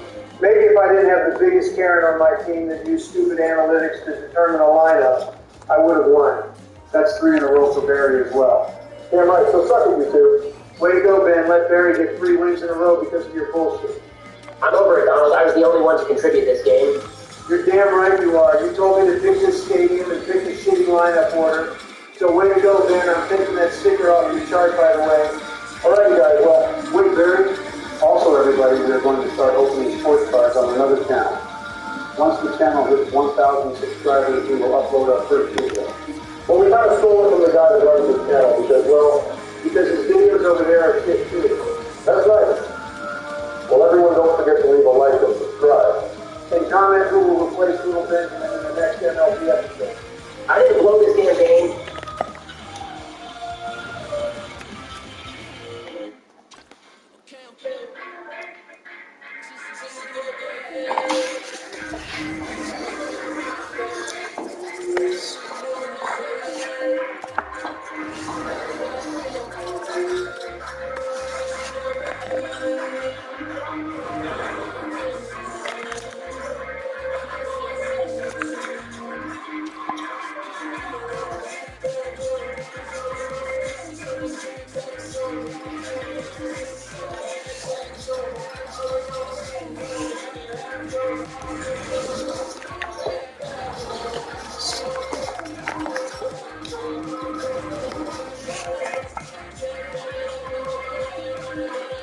I don't think you should try to see future.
What were your plans here tonight?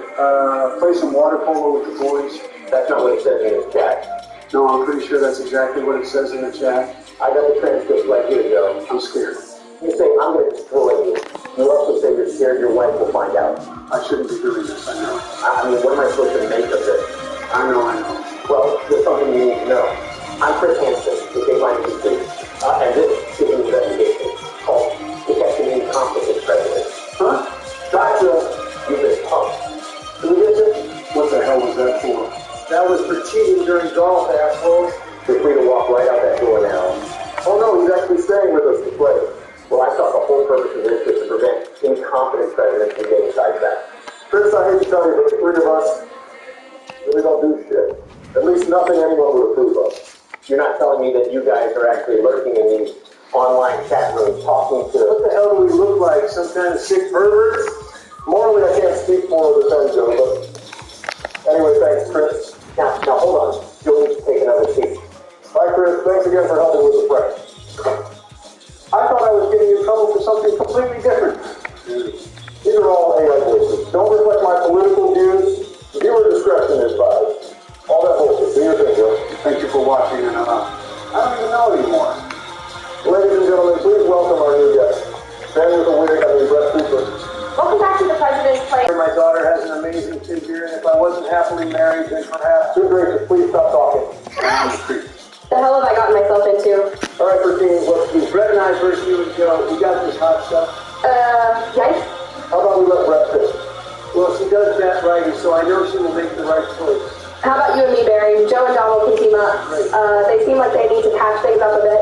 Yeah, I got Big John. Don't worry, we're going to finish the job. I would rather admit defeat from 2020 than team up with you again, although I may as well admit defeat for this game. What do you guys think about For God's sake, Barry, it was your spectacular idea to do 2 cold opens for this video. Can we please speed this the hell up? Fine, everyone just press square once and that's your team. I got this, Donald. I'm going to get us the best team possible right here. Fuck's sake, Joe. Oh, look at that. It's a hashtag inside of the letter D. That's clever. These guys must be amazing. So fucking far from it. All righty, Brett, you can do the honors. My pleasure. Here we go. Of course. Solid, Brett. Oh, awesome. Are they good? The Diamondbacks are in first place, so yes, we got a good team. They got frickin' diamonds in their backs. How do we feel about Wrigley Field? So much history in this park. The iconic, ivy-filled walls with bleachers on top. Barry, I really don't fucking care. Can we just play the damn game? Donald Trump? More like Donald Trump. Oh, I like her, guys. She's too old for you, Joe. Brett, would you like to play this first inning? Sure, sounds good. Donald, you can play this inning. No, all you. I want Barry. Stole my sleep. But Donald, I really need to... Joe, you're playing this fucking inning. You know, Brett, I just knew that you would win. You can thank me and my charm for heavily influencing the voters.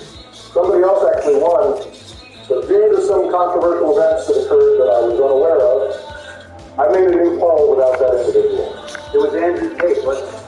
Yes, it was Andrew Tate. Damn it, wasn't that the massage guy? Massage? I would not want a massage from that, whatever he is. So you whipped out and got scared of getting canceled. Typical snowflake. If I was that scared of getting canceled, you wouldn't be here, Donald. Ouch, burn. Oh, because you and Hunter are so innocent. The fuck you say? Ouch, right off the handle of the bat. Way to get things started for us, Joe. Dang it. God help. Just a tad early, Joey. Oh, nice. Way to keep it realistic with Javi Baez and swing at anything rolled away from the plate. I gotta hit Donnie, so shut the hell up. Yeah, because Brett was sleeping behind the dish. Can you blame me? The guy in the batter's box is asleep too. It's contagious. So is the guy in the Oval Office. Donald, you're literally all sitting here playing in the Oval Office. Ah, so that's the name of this room. I've been calling it Joe's Cove. Oh man, I just missed that. Phenomenal pitching, Brett. Thanks. Gotta give credit to Joe, though. He did most of the work for me. You're welcome to. Fucking yikes. You boys like that? Right on, Brett. I see you, girl. How the hell are you two married? Craziest fucking men I've ever met. Oh no, Joey. Better get that before it gets into the IV. Is it poison ivy? Joe, just get the damn ball. Early hitting, Brett. I love it. Gonna have a play at the plate. Throw it to third, Joe. You're out. Sit down. I don't think so. Umpire said safe, Joey boy. I thought that was ball 4 for sure. You see me paint that corner, Donald? I saw you finally get a fucking out. Damn it, I really want to bring this guy in. Not today, Brett. Not today. Joe, if you get out of having a runner on third with no one out, I will encourage every viewer to vote for you in 2024. Wow, Donald. Really? No, fuck. Whoa! Almost got the family jewels on that one. Oh, yeah. Sorry, I couldn't bring that guy home, Barack. No need to apologize. We got one, and with you two bitching at each other constantly in the store, you just go more and more down to the full value. Extra bases for Donald. Now, Corbin has it. Good start, Barry. Fucking washed up piece of shit. Whoa, absolutely not. There will be zero tolerance for any Nicky slander. This is fun, Joe. I'm having so much fun with this amazing team you picked for us. Really? I am too, Donald. I'm so happy to hear that. Great inning, Barry. Please, this is no shot. Can't believe I'm saying this, but rather have Kate than Joe right now? Barry, I think you made the right choice, even if I wasn't picked. And who knows what would have happened had you picked him. Well, he's under house arrest anyway, so there was no way he could even show up to play. So wait, let me get this straight. I finished first in the second hole. Actually, you finished third in the first hole and second in the second hole. So you got 2 different poles with Kate on it? No, someone else finished first on the second hole. Well, you completely left that out, Barry. So who finished first on the second hole? Bernie Sanders did. Barney, why the hell is he here, Barry? Glad he used it. It was weird. When I asked if he wanted to play, his voice sounded weird. He's always sounded like a grumpy old man. Exactly.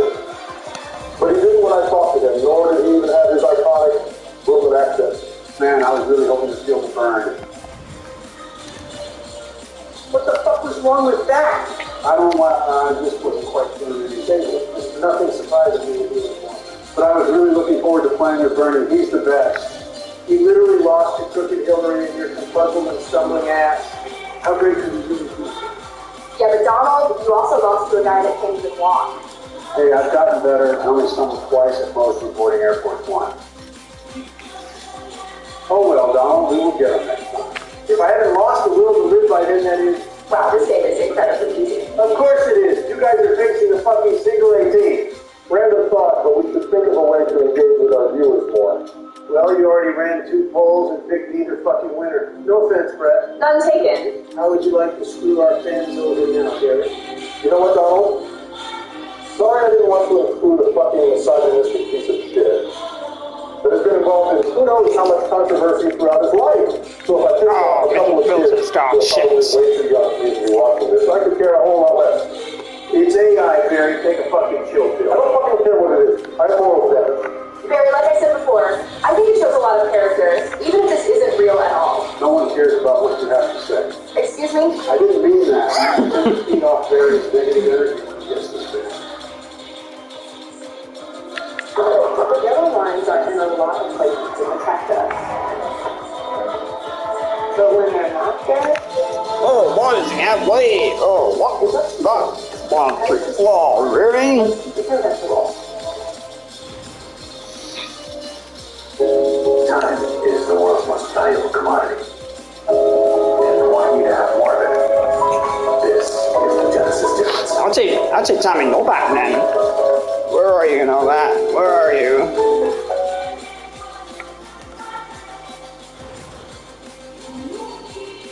Whoa! The fucking shit with this trash ass thing.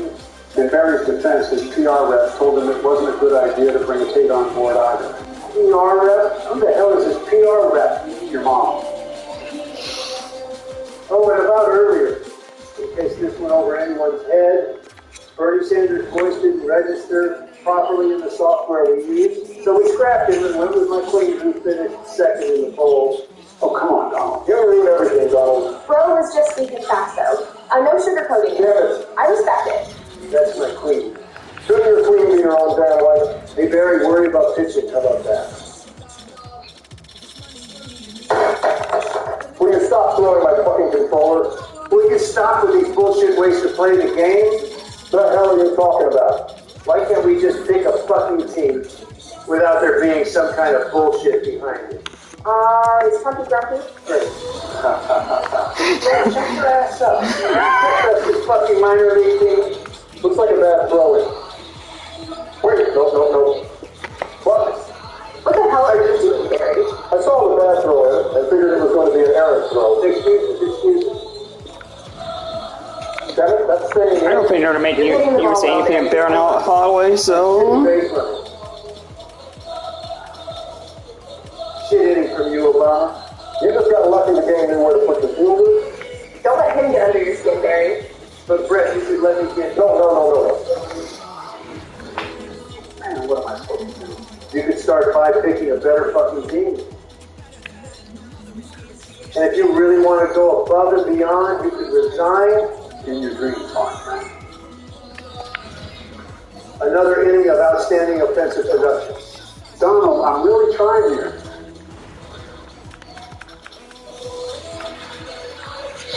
I don't trade this deadline.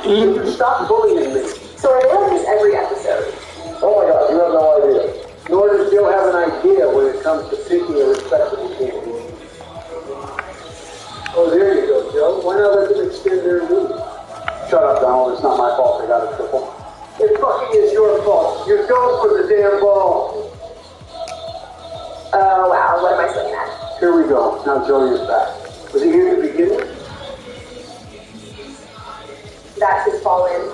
Oh, you think so? Damn it. Just out of reach. Another amazing play by Sleepy Joe and his shitty team tip. Joe, would you please wrap this inning up? I'm trying, Donald. Their team is just slightly better than ours. Slightly? Wow, Brett, you're better than your brother. My brother? Yes, little Benjamin. Who the hell is... Oh, you must mean Ben? Like Ben Shapiro? We are not related at all. Maybe politically. Big news. You ain't fooling me. You're definitely related. Just like I'm not buying the fact that Joe intentionally picked this shit team just to extend Daddy Barack's win streak.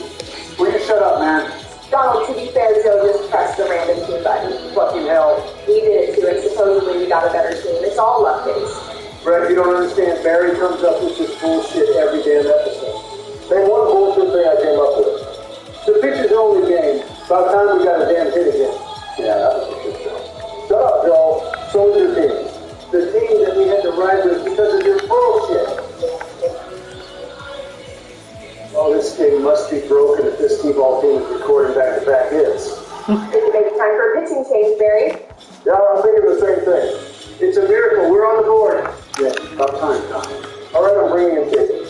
I wouldn't do that, Barry. You should bring your closer in when it's the same situation. My closer is a 50-fucking 9 overall. No. Well, in the game, if you put in a non-closer in a safe situation, they're overall tanks, and they're more likely to shit the bed. But hey, you do you, boo. I mean, that makes sense to me. All right, I guess I'll take your word for it then.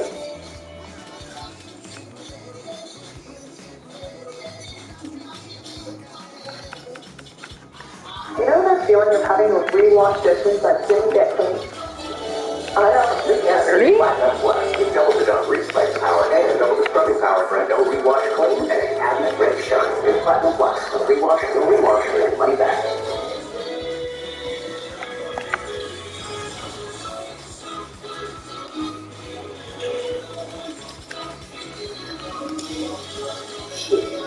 Yep, I knew you were going to get stupid. What in the world of Sleepy Joe base running was that? Joe, I've done more in this inning than you've done in 3 fucking years in office. Shut the hell up. And that closer thing was all bullshit, by the way. Thanks for putting in a 59 overall, loser. Did you guys see the ball dancing where it landed? That was hilarious. Are you fucking kidding me, Donald? Wow, that's not cool, bro. Sorry, Cleve, but Barry needs to learn to stop trying to slip his bullshit past the mighty Trump. I didn't slip shit. I told you to press square and that was your team. We did the same fucking thing. But why can't we just pick our team?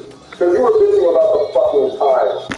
Look, let's just say hypothetically, for the sake of the argument, that Barry didn't tell you to press square. Would you still have to see Barry? And just like that, I'm swiping left. Anyway, all that good game beating brought you another half inning. Congrats, Donald. Thanks, Barry. Where's my congratulations? Geez, Barry, could you have been any earlier? Don't think so. Dude was sitting on a 200-mile-an-hour fastball. Come on, man. All your ass back there. Okay, that's excavation. Just missed the basket, Barry. So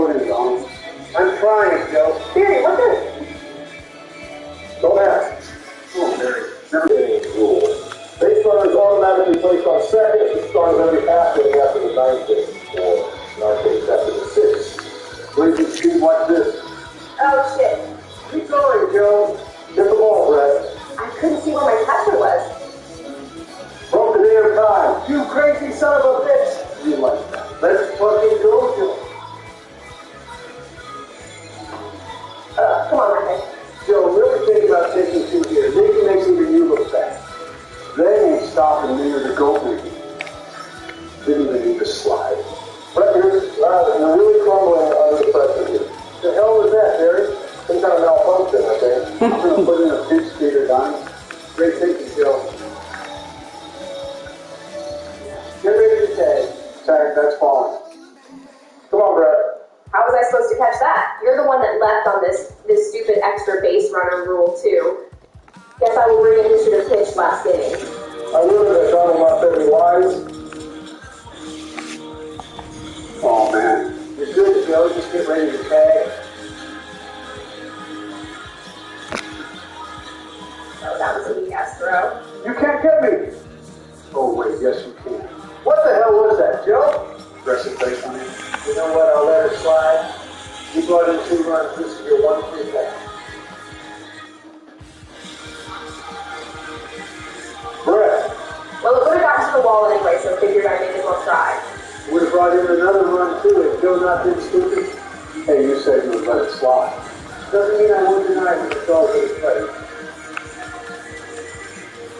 Please end this, Brett.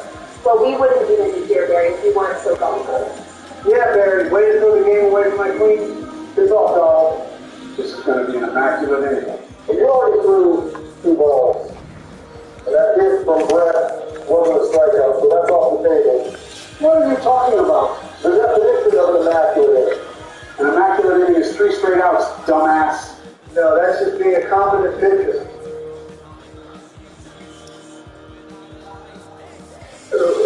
Almost got doubled up. Immaculate inning is still on the table. No, damn it. Hey, get back here. Throw the ball. Look at that. An immaculate inning to win the game. Joe, again, you didn't throw an immaculate That inning. a fucking boy, Joseph. Way to come through clutch when we needed you most. Kudos to us not letting Barry's bullshit get the better of us. Amazing how Donald is just a completely different man based on if he wins or loses. I can do whatever man you need to do. Good game, Barry. Good game, Brett. Did you call me Brett? So, Brett, think you would like to join us again? If the fans would like me back, absolutely. But Ben seems to be quite the fan favorite. That is massive cat, massive fake news. Oh, you love little Benjamin Donald. Well, Brett, we appreciate you joining us and hope to see you again sometime. Would you like to sign us off? Sure thing. That's all we have time for today, everyone. Don't forget to leave a like, comment, and subscribe. And check out our card channel as well. We will be uploading a new one on the 4th of July. We will.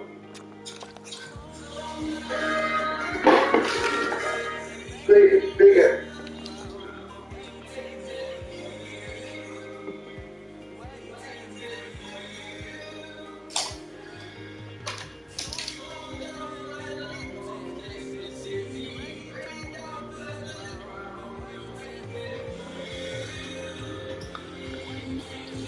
In Yu-Gi-Oh, there are 3 standard ways of winning the duel. The most common well known is reducing your opponent's life points to 0, with the second being your opponent's surrendering, and the third being attack hand. But as well as the game's main win conditions, there's also a number of alternative win conditions caused by card effects that we're going to explore today, and discuss why they never really took off and issues of alternative. Who is this guy? In order to understand the downsides of alternative win conditions, it's important to realize why Yu-Gi-Oh! Standard win conditions are so successful. But the main reason being that every deck in the game is capable of winning by at least one of these conditions. Reducing your opponent's life points to 0 is the most common way that you'll see it Duel 1, and you can do this either with effect or battle damage. And because most decks in the game use monsters in some capacity, either as combo tools or as a corruption, it's likely your deck has ways to deal damage. But there are rare decks out there that don't play monsters. They tend to mistake mind strategy to refuse to play monsters at all, and instead are relying on battle damage to use other options to win. One advantage of mistake mind is called Heal Man, or to gradually burn your opponent using effect damage, virtually achieving the same win condition as battle damage, just through a different means. But as a going second tool in a non-dedicated mind strategy, Mystic Mind's main win condition is deck end. A condition achieved where a player must draw without having cards in their deck. Assuming you go second, it is likely that your opponent has less or more cards in their deck. So, if you activate Mystic Mind and they know you outage, you've essentially guaranteed to always have more cards in your deck, and you just sit on that mind until your opponent has other cards in their deck. But you don't need a Mystic Mind to have a chance to win by deck out, as during long and grueling game, one player is eventually going to run out of resources. And finally, the last level win condition is when your opponent surrenders. Something they can do at any point regardless of the game state, which is why a lot of match winners like Victory Dragon are pretty bad. But these three ways of winning have in common is that they're all easily achievable since the game has been built around at least one of these three win conditions, always a possibility no matter the state of the game. If you have a monster in your deck, you're going to be able to grab your opponent's life points from the battle phase. And because deck size is limited to a maximum of 60 cards, one player at some point is going to run out of cards in their deck. And the way surrendering works allows either player the opportunity to concede the game and move on to the next one if they feel that the situation is unwinnable or it will take too much time. In general, these three win conditions have been extremely successful since they formed the basics. All new Coca-Cola Spice.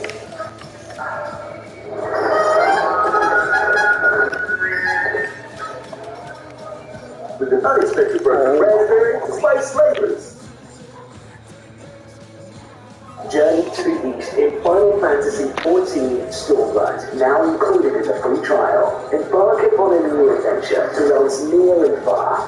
The rekindle the fires of hope. Play now at ff14-freetrial.com.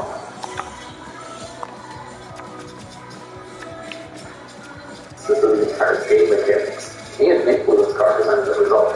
Most decks throughout the game's history have won duels only using these particular win conditions, relying on the consistency and reliability to win games above and more gimmicky alternative. But that begs the question, why are alternative win conditions seen as less consistent and gimmicky? In theory, alternative win conditions are fun ways of changing up the mechanics of the duel for both you and your opponent. When a deck has a way of winning the game through unusual means, the dynamic of the game changes, as it forces your opponent to do whatever they can to prevent you from reaching a particular board state, becoming a gameless padded mass. Certain alternative win conditions can be used to catch your opponent off guard, and because the opponent's deck is likely built to counter decks that work for standard win conditions, they may even fail to have an effective counter in their deck for their strategy, especially given the variance of alternative win conditions. In practice, however, alternative win conditions are often clunky and ill-suited towards competitive play, as actually achieving these win board states is an incredibly difficult task. Purposefully so, as most alternative win conditions have been designed to be difficult or slow to set up or method will be used to educate your opponent before they have a chance to play. As a result, most of, if not all of these alternative win conditions require a very specific and peculiar action to occur, or use multiple turns in order to actually win the game. This makes them inherently awkward to use, as they often require a whole deck built to facilitate them, rather than something that's achieved naturally through normal gameplay like a standard win condition. Currently, most strategies built to facilitate alternative win conditions have to rely on brittle combo lines that are very weak to hand traps, or restricting the opponent with the use of floodgates to stop them from playing the game as much as possible. Exodia is the literal face of alternative win conditions, being the first card of the game, which allows you to win purely by a card effect. This effect was made iconic by the Yu-Gi-Oh! Anime, which saw Yugi using Exodia to win what appeared to be an unwinnable duel by drawing the final piece on his last turn. Unfortunately, Exodia decks in the TCG OCG Master Duel play very differently to how it was used in the anime. Instead of using the Exodia pieces as secondary options to use just in case, most decks that play Exodia try to dribble the pieces to their hand as quickly as possible. This means that these decks are mainly built with a card that allows them to either search or draw multiple times before your opponent has an opportunity to reduce your life points to 0. This has led to the creation of a number of different Exodia variants. Draw spell Exodia, usually just known as Exodia, builds the deck exclusively by using draw spells and search cards to get the pieces as fast as possible. In the modern era, there are a number of supplementary engines you can use to play that achieve this goal. The Sky Striker engine, for example, allows you to use Engage at least once per turn. And the Bamboo Swords are engines based around Broken Bamboo Sword and Golden Bamboo Sword to give your deck a free pot group. Although in the past, these archetypal engines were quite sparse. And so the majority of Exodia decks are built around purely generic draw spells and searches that are still not any strategies to this day. Upstart Goblin and One Day of Peace, for example, are excellent choices for draw spells, since you can aggravate them at any point to keep running in your deck. In older and slower formats, Exodia decks also had access to a number of trap cards to help them draw spells. Reckless Greed and Dark Greed work great ways to finish your deck during your opponent's turn. All cards like Learning Roar and Wildwood for attacking your life points, if you even wanted it. And these variants also play Open Escape, a card which allows you to draw one card of every 2,000 life point difference between you and your opponent. allowing you to realistically draw up to 3 or even 4 cards at a time. In 2012, this style of Exodia deck even managed to place top 8 in the World Championship, which is incredibly impressive with that based solely around an alternative win condition, and technically makes Exodia the best alternative win condition in the game when based on results alone. This variant was barely shown, especially for its era, as it was capable of playing around some of the best decks of the time like Exactors, a deck that was extremely popular for its ability to wipe fields. And Exodia didn't need to commit a card to the field in order to win. And any card it did commit, like a trap card, could just be put face up if your opponent tried to destroy it, meaning that it saw competitive success specifically because of the way they changed how it would work that actually fulfill its goal as an effective win condition. The build essentially formed the blueprint for most modern Exodia strategies, such as Royal Magical Library of Exodia, for example. This uses the aforementioned draw spells alongside the Royal Magical Library, an effect monster that gains a spell counter each time it's activated, and you can remove 3 counters from it in order to draw a card. This effect isn't once per turn and allows you to keep drawing cards, provided you can keep providing it with spells or spell counters. And because every spell in Exodia strategy is based on replacing itself by drawing a card, your Royal Magical Library will always be supplied with spell counters, basically giving you an extra way to draw cards for free and ensure more consistency. There's also Treasure Panda Exodia, which again uses the same DNA as Draw Spell Exodia and Royal Magical Library Exodia, except with Treasure Panda as the star of the show. With Treasure Panda, you can banish any spell card from the graveyard to summon a normal monster from the deck with the same level as another card you banish. And it just so happens it's not once per turn. A common theme with Exodia strategies, which allows you to keep banishing spells from the graveyard to summon out 4 or 5 pieces. And with that, you can use them as link material for something like Sayuta in order to draw more cards and add them back to your hand without factoring mass production. Treasure Panda also allows for the facilitation of another Exodia strategy, which brings all of the pieces to your field, but uses give and take as special summon true Exodia to your opponent's side of the field, resulting in an alternative loss condition for your opponent. Every one of these versions of Exodia can change the game in the same way. With minimal or low commitment to the field, you can still win the game based purely on your draw engine alone. And because this way winning doesn't require a battle base, it's possible to do it your first turn to execute your opponent, which is something that's more than possible in the modern era thanks to the new and supplementary engines. But it's the modern era which is also these variances' biggest issue. The end boards of decks in 2012 featured cards that Exodia could undercut. Exactors could destroy boards with the supported, and Shadow Rabbit was only really capable of negating a single spell attack per turn in Logia. This, combined with the slow nature of the format back then, meant that Exodia had a real chance when going second, and it was likely that at least a part of the engine was going to resolve and get into Exodia. Or in the case where they didn't, they could rely on surviving a couple of extra turns and try what they need.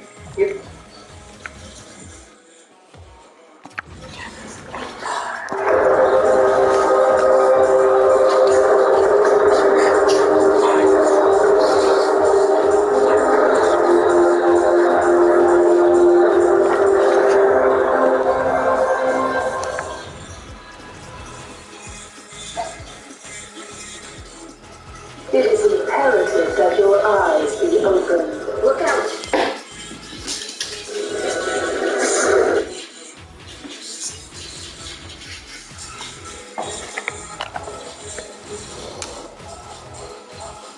Even if they didn't have a card that's so scarecrow effectively. The modern era, however, has been much less kind for Exodia. More end boards focus on the idea of negation, reaching more boss monsters that are more than capable of interacting with Exodia decks. And the speed of the modern game is much faster, so you get no second chances of dealing with your opponent if you can't advocate with Exodia. Because of this, a lot of draw spell variants of Exodia and other alternative win conditions with lines of FPK will not play hand traps or board breakers, virtually necessities for most modern decks, as they need every single card or engine to facilitate their win condition. And drawing a Ghost Over and Effectio is going to be virtually useless to them when compared to some players like Bamboozle. And this highlights one of the broader issues with alternative win conditions, in that because this is an issue for these FPK strategies, as whether you're playing Treasure Panda, Royal Magical Library, or even Stealth with Exodia, these cards are still more than capable of putting a stop to your turn. And because they're so relevant to the modern metagame, it's likely to happen too. Although there are some solutions to this issue. The top 2012 Exodia list was mainly reliant on draw cards, but it also featured a number of cards included specifically to stop battle damage from being put into the play, namely Scarecrow and Lava Pit. These cards are absent in more modern decks. The protection they provide is just too weak and slow for the current era, but the theory behind them is sound. So if there were a collection of cards that are capable of stopping your opponent from achieving a normal win condition and strong enough for the modern era, you'd have more time to reach your win condition. This is the philosophy as to why a lot of alternate win conditions will choose to play floodgates and can be absolutely integral for certain win conditions which require multiple turns in order to resolve. While there are a lot of Exodia that use floodgates to their advantage, the alternative win condition that best exemplifies their use is Final Countdown. A normal spell which requires you to pay 2,000 life points to activate it, but if it resolves, you win the duel after 20 turns have passed. Unlike a lot of other win conditions, Final Countdown must take multiple turns to actually resolve. In theory, this makes the card a terrible choice as it gives your opponent 20 turns to win the duel, which is a lot. Especially since most duels in the modern era usually last under 5 turns due to the prevalence of 15 main options. However, Final Countdown is arguably one of the best alternative win conditions in the game and is a key choice for Mystic Mind decks. In general, Mystic Mind has always been a great host for win conditions that don't hit the battle phase. With a plethora of different win conditions that deviate from the norm, Burn with Cold Middle Man, Deck Out with Runic, and of course Final Countdown Mystic Mind. The reason why it's a popular choice for these turn strategies is just how much Mystic Mind is capable of restricting their opponent's choices. Essentially, if a mind is able to stick to the field while your opponent controls a monster, they're potentially locked out of the game entirely. 2 life points are protected since they can't attack you. They can't use monster effects to overbind, nor can they use it in turn to win condition. This slows down games to a halt, and allows you multiple turns to your target in a win condition, whether that's completing the Destiny board, completing campaign winners, or lasting through 20 turns of Final Countdown. And if your opponent doesn't have an out in their deck, like Cosmic Cyclone or MST, then they've basically lost the duel. There are some win conditions, however, that can't effectively use Mystic Mind because their particular strategy requires monsters to be set up on the field. Vidumi Naga and Exodius, the ultimate Forbidden Lord, both require being committed to the field in the battle phase in order to actually win the duel with their win conditions, which means that Mystic Mind isn't really a suitable tool to facilitate them in the same way it does for Exodia and Final Countdown. But there are still a plethora of bloodgates which can be used to slow the game down. Rivalry of the Warlords, Gozen Math, and Only One are all great options in this case, as they all restrict the field from harsh mana. Rivalry only allows a single type of monster on the field. The Gozen Math only a single attribute, and Only One only allows you to control one monster each time. Each of these cards is devastating against different kinds of strategies. While Rivalry is careful versus Wilderness, there can be only one who destroys it. And while there can be only one who does nothing against super quants, Gozen Math absolutely decimates them. Like Mystic Mind, these floodgates, when used against the correct deck, immensely slow the game down for both players, especially when paired with each other. This allows you to slowly move your board to the broken board state to bring the Vidumi Naga and Exodius to the field, and allow them to both attack multiple times over the course of several turns. Vidumi Naga to gain venom counters, and Exodius to send a piece of Exodia to the graveyard. However, there are 2 main reasons why alternate win conditions aren't the base of trap decks. The first being that while floodgates are an absolute boon to all win condition strategies, they're not the best decks that can use them. Output and Guru are both decks which are heavily reliant on floodgates in the same manner as alternate win conditions would be. Skill Drain, Anti-Spell, and Summon Within are all common tools we harness in all these strategies. The main difference, however, is that these particular engines are much stronger when compared to the main engine of an alternate win condition. The sub-tier engine represents a predominantly gig and a hand trap with sub-tier weakness, and the other engine is comprised of high-tech monsters and traps that are capable of interrupting your opponent with pops and graveyard actions. They both even have ways to OTK with their engines, too. Meanwhile, the engines of most alternate win conditions don't do anything until they win. In the case where you end up drawing a Conquistador or a Scarlet Sanguine, you're holding a competent piece of an engine that can allow you to navigate your opponent's plays. But in the case where you're drawing a Spirit Message J, it doesn't really do anything to stop your opponent from playing the game. The second reason is due to how easy floodgates are to out due to the way games are played in the TCG and OCG. This is less of an issue in Master Duel where games are best of 1, so trap decks have an easier time since they don't have to worry about your opponent's side back away. But games are best of 3 in the TCG and OCG. This means that while your Mystic Mind or Summon Limit may be capable of letting you resolve the campaign winners during game 1, it's likely that your opponent is going to have spell trap removal to side deck to bring it during games 2 and 3. This is an issue for all flooding strategies. But in the case of decks like Eldritch and Guru, they both have ways to recover. Eldritch is trapped on a graveyard effect which allows them to set up another trap in their deck to reflect themselves, and Phoenix's Omnium Gate can just negate your opponent's evenly match. When your opponent's playing an alternate win condition, however, your engine doesn't really do anything, effectively meaning that if your floodgate is outed, it's basically game over. In essence, if you're using an alternate win condition as your engine instead of something else designed to win the game normally, it's likely you're just playing a worse deck. Final Countdown is a solid option for the Mystic Mind decks, but because it takes 2,000 life points to activate it, it's equivalently worse than Cold Middle Man, which can will defer damage and activate on. But as strange as it may sound, for a lot of people, winning isn't the main goal behind playing alternative win condition. This is because of how absurd some of the specifications for alternative win conditions can get. We already discussed how hard it can be to get out 5 specific turns, but even those conditions seem easy when compared to some of the more bizarre alternative win conditions out there. These strange win conditions are almost universally regarded as terrible, but it inspires certain duelists to try to make them work anyway. The best example of this is no doubt Flying Elephant, which has the most unique win condition out of any card in the game. In order to begin resolving the condition, the opponent needs to attempt to destroy Flying Elephant with a card effect during that turn. And for one time during the opponent's turn, Flying Elephant will protect itself from that destruction. Then, during the opponent's end phase, if Flying Elephant is on the field, you must apply the effect which unlocks the final part of the condition, which basically states that during the next turn, if Flying Elephant manages to put damage in direct attack, win the duel. While Exodia Final Countdown and even next board represents somewhat realistic ways of winning, Flying Elephant is on the opposite end of the spectrum. Being a condition that's so specific to fulfill, you have to jump through a ton of hoops in order to achieve it, making it really impractical for competitive play. But that's precisely what attracts people to the card. It's less of a viable way of winning and more of a challenge to build a deck that can win with it, acting as a test of creativity and skill.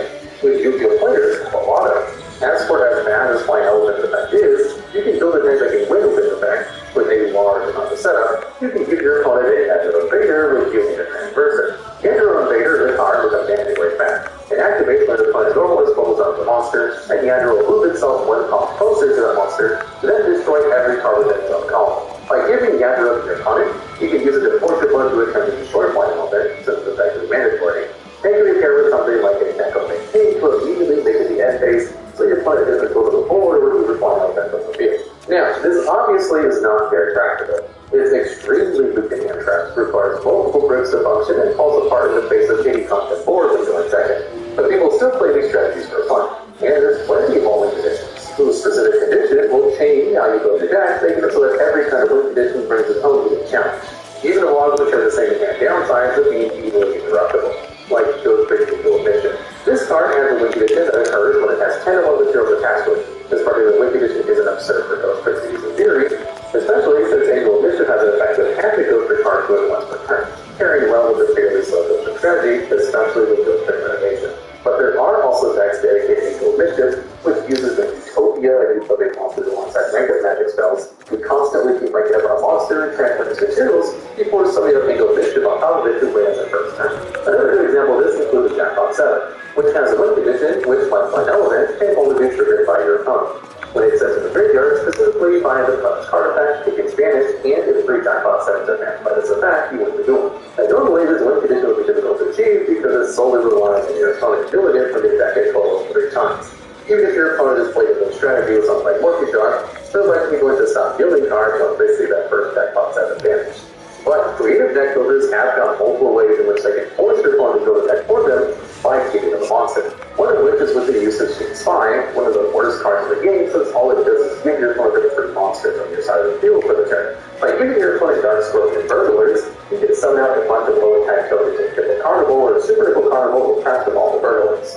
Burglar's mandatory effect will trigger, but forces you to send a spell card to the deck to the graveyard. And because this is technically an opponent's effect, Jackpot 7 will banish itself, making it a perfect choice to send each time you craft a token. Some win conditions, however, are a lot more simple to set up, such as the only alternative win condition that's currently banned, Last Turn. Last Turn is a normal trap card with an effect that's a ruling's nightmare. But it basically states that you can activate it while your life points are 1,000 or less, and when you do, you must select a monster to sign the field. Then you must send every card both players' hands on the field to the graveyard, other than just selected monster. Then your opponent can total summon any monster from the deck in attack position, and then is forced to attack the monster. Whoever has a monster on the field by the end of the battle wins the duel, and any other circumstance results in a draw. Now, technically speaking, Last Turn is both an alternative win condition and an alternative loss condition, which is pretty bad as there's a chance your opponent will just summon up their highest attack boss monster from the deck and win the duel. In theory, this makes the card become a reliable win condition, but then that begs the question, why was it banned? Likely just because it's a ruling nightmare. But if the monster you choose in Last Turn prevents your opponent from special summoning, like say the Outdated Spiritualist, your opponent will be incapable of summoning a monster. This means that you'll win the duel via Last Turn's effect, since your opponent won't control the monster, and there were actually some decks in 2004 that would purposefully lower the life points of trying to trigger Last Duel with down to face them on the field. All in all, alternative win conditions are a build mechanic in the competitive sense. It's very rare that they see play in a meta or even a tier strategy because of how specific the conditions are. And even those that are played, like Final Countdown, are more of an option for these decks which have a wide array of better choices. But in terms of the mechanic, which has a fun, unique goal for deck building, the mechanic is actually fairly successful in changing how the game is played, with every alternative win condition being played differently depending on the goal that's being achieved, challenging deck builders to make these win conditions workable. With the way the modern metagame works, though, it's unlikely that alternative win conditions, as they are now, are going to be spoken of at any time soon. But if a card, which was released that had a win condition that was a lot less specific and more easily achievable, it's possible that it may be a good option for certain decks. It's probably a good thing with the moment that all win conditions aren't seeing too much play, though. Since if there was an easily achievable win condition, it may just result in constantly getting active cave fight whenever you go second. Also, just a quick little aside, we have a Pokemon TCG channel now. So if you like the videos on this channel, well, that channel is basically that, just with a Pokemon TCG. We have a video going over some of the earliest Pokemon cards, and so if you like that, check it out in the video description at the end of this video right now.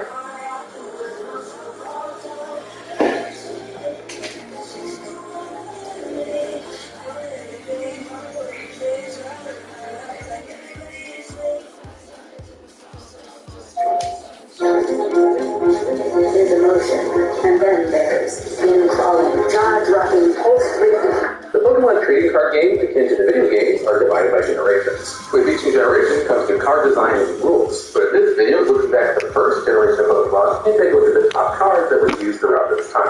And at number 10, we have Wigglytuff. This colorless type stage 1 Pokemon has 2 attacks. The first is Lullaby, for 1 colorless energy, you put your opponent's active Pokemon to sleep. And for 3 colorless energy, you can use Wave, which does 10 damage plus 10 more damage with each of your best Pokemon for a normal maximum of 60 damage.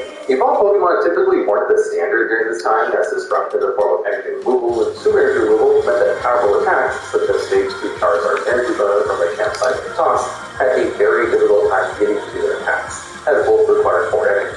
With Wigglytuff, you had both the advantage of the attack only costing 3 energy for potentially 60 damage, as well as double colorless energy doesn't pay for 2 of those for energy.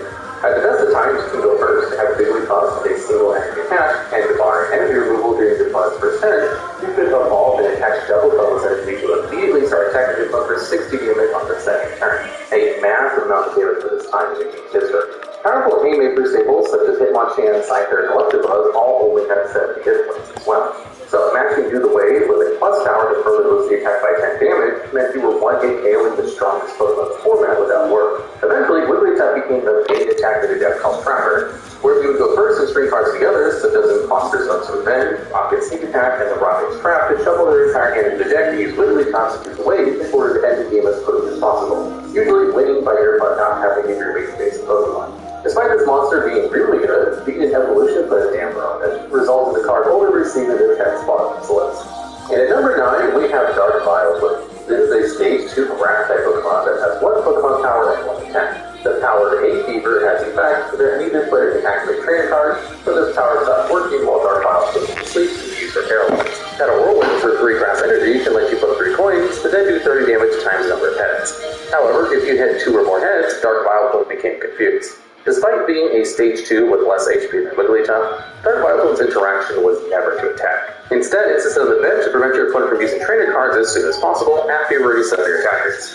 Usually, these are in the form of Jungle Snorlax, who at the bottom slam attack for 30 damage for 4 colorless energy, with the ability to paralyze your opponent's active Pokemon if you land in the head on the coin flip.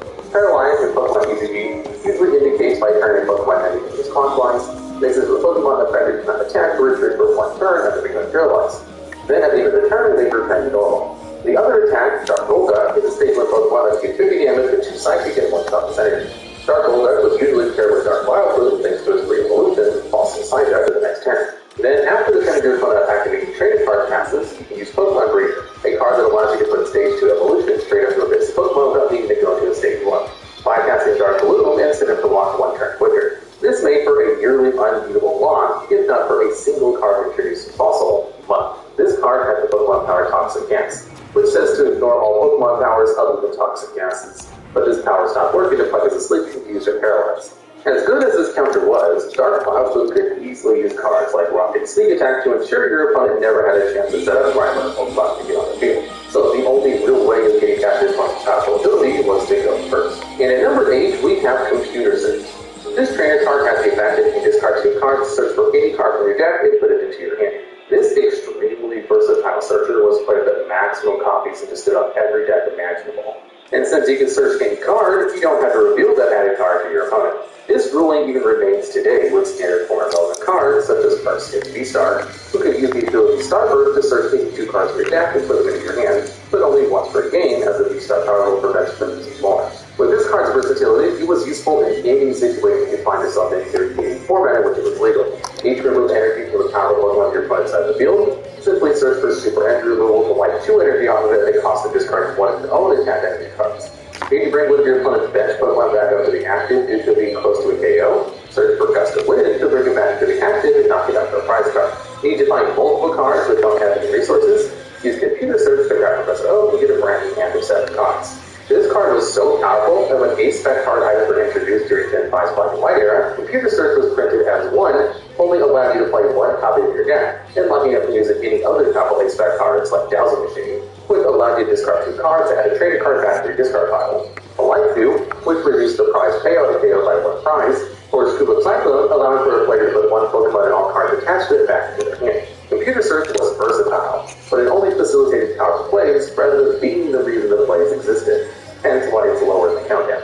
And at number 7, we have Rocket Sneak Attack and Rocket Strength. The former allows you to look at your opponent's hand, and if they have any trainer cards, choose one of them and shuffle it back into your opponent's deck. Whereas the latter has you flip a coin, and if heads, shuffle 3 random cards in your opponent's hand back into their deck. Now, it's nearly impossible to talk about these 2 cards separately, as they're usually shown up together in the same hand control strategies.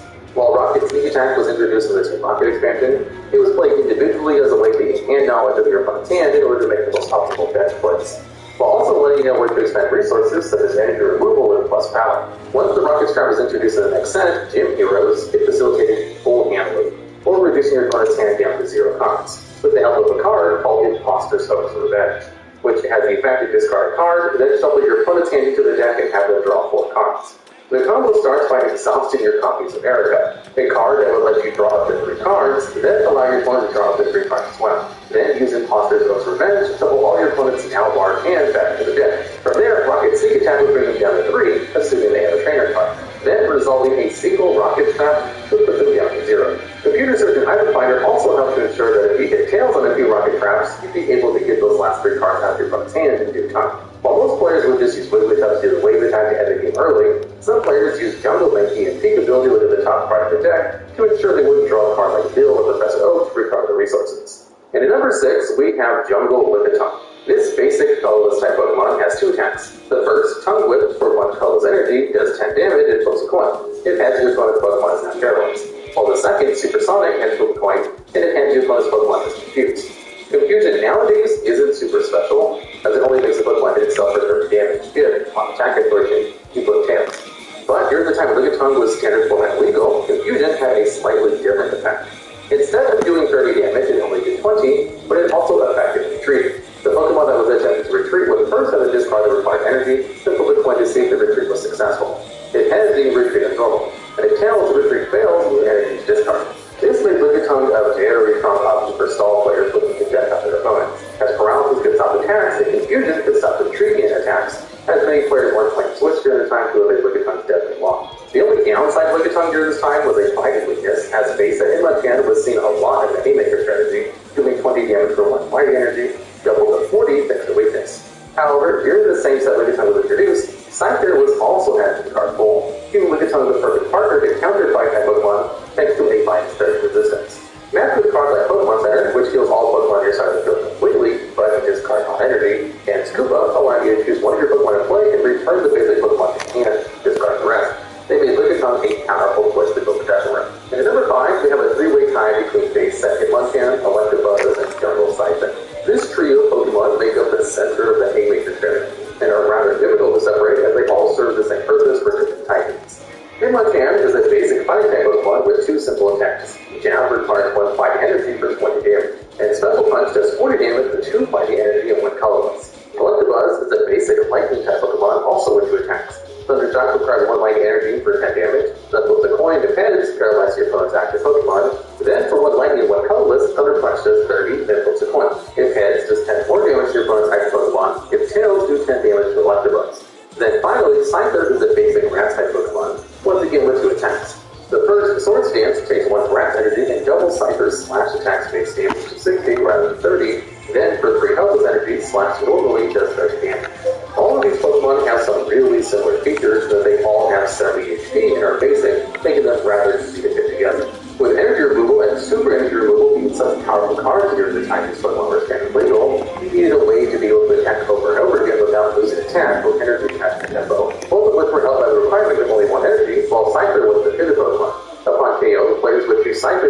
zero energy retreat cost, allowing them to assess the board of their turn, and then decide whether or not to retreat into either Hitmonchan or Electabuzz depending on the situation.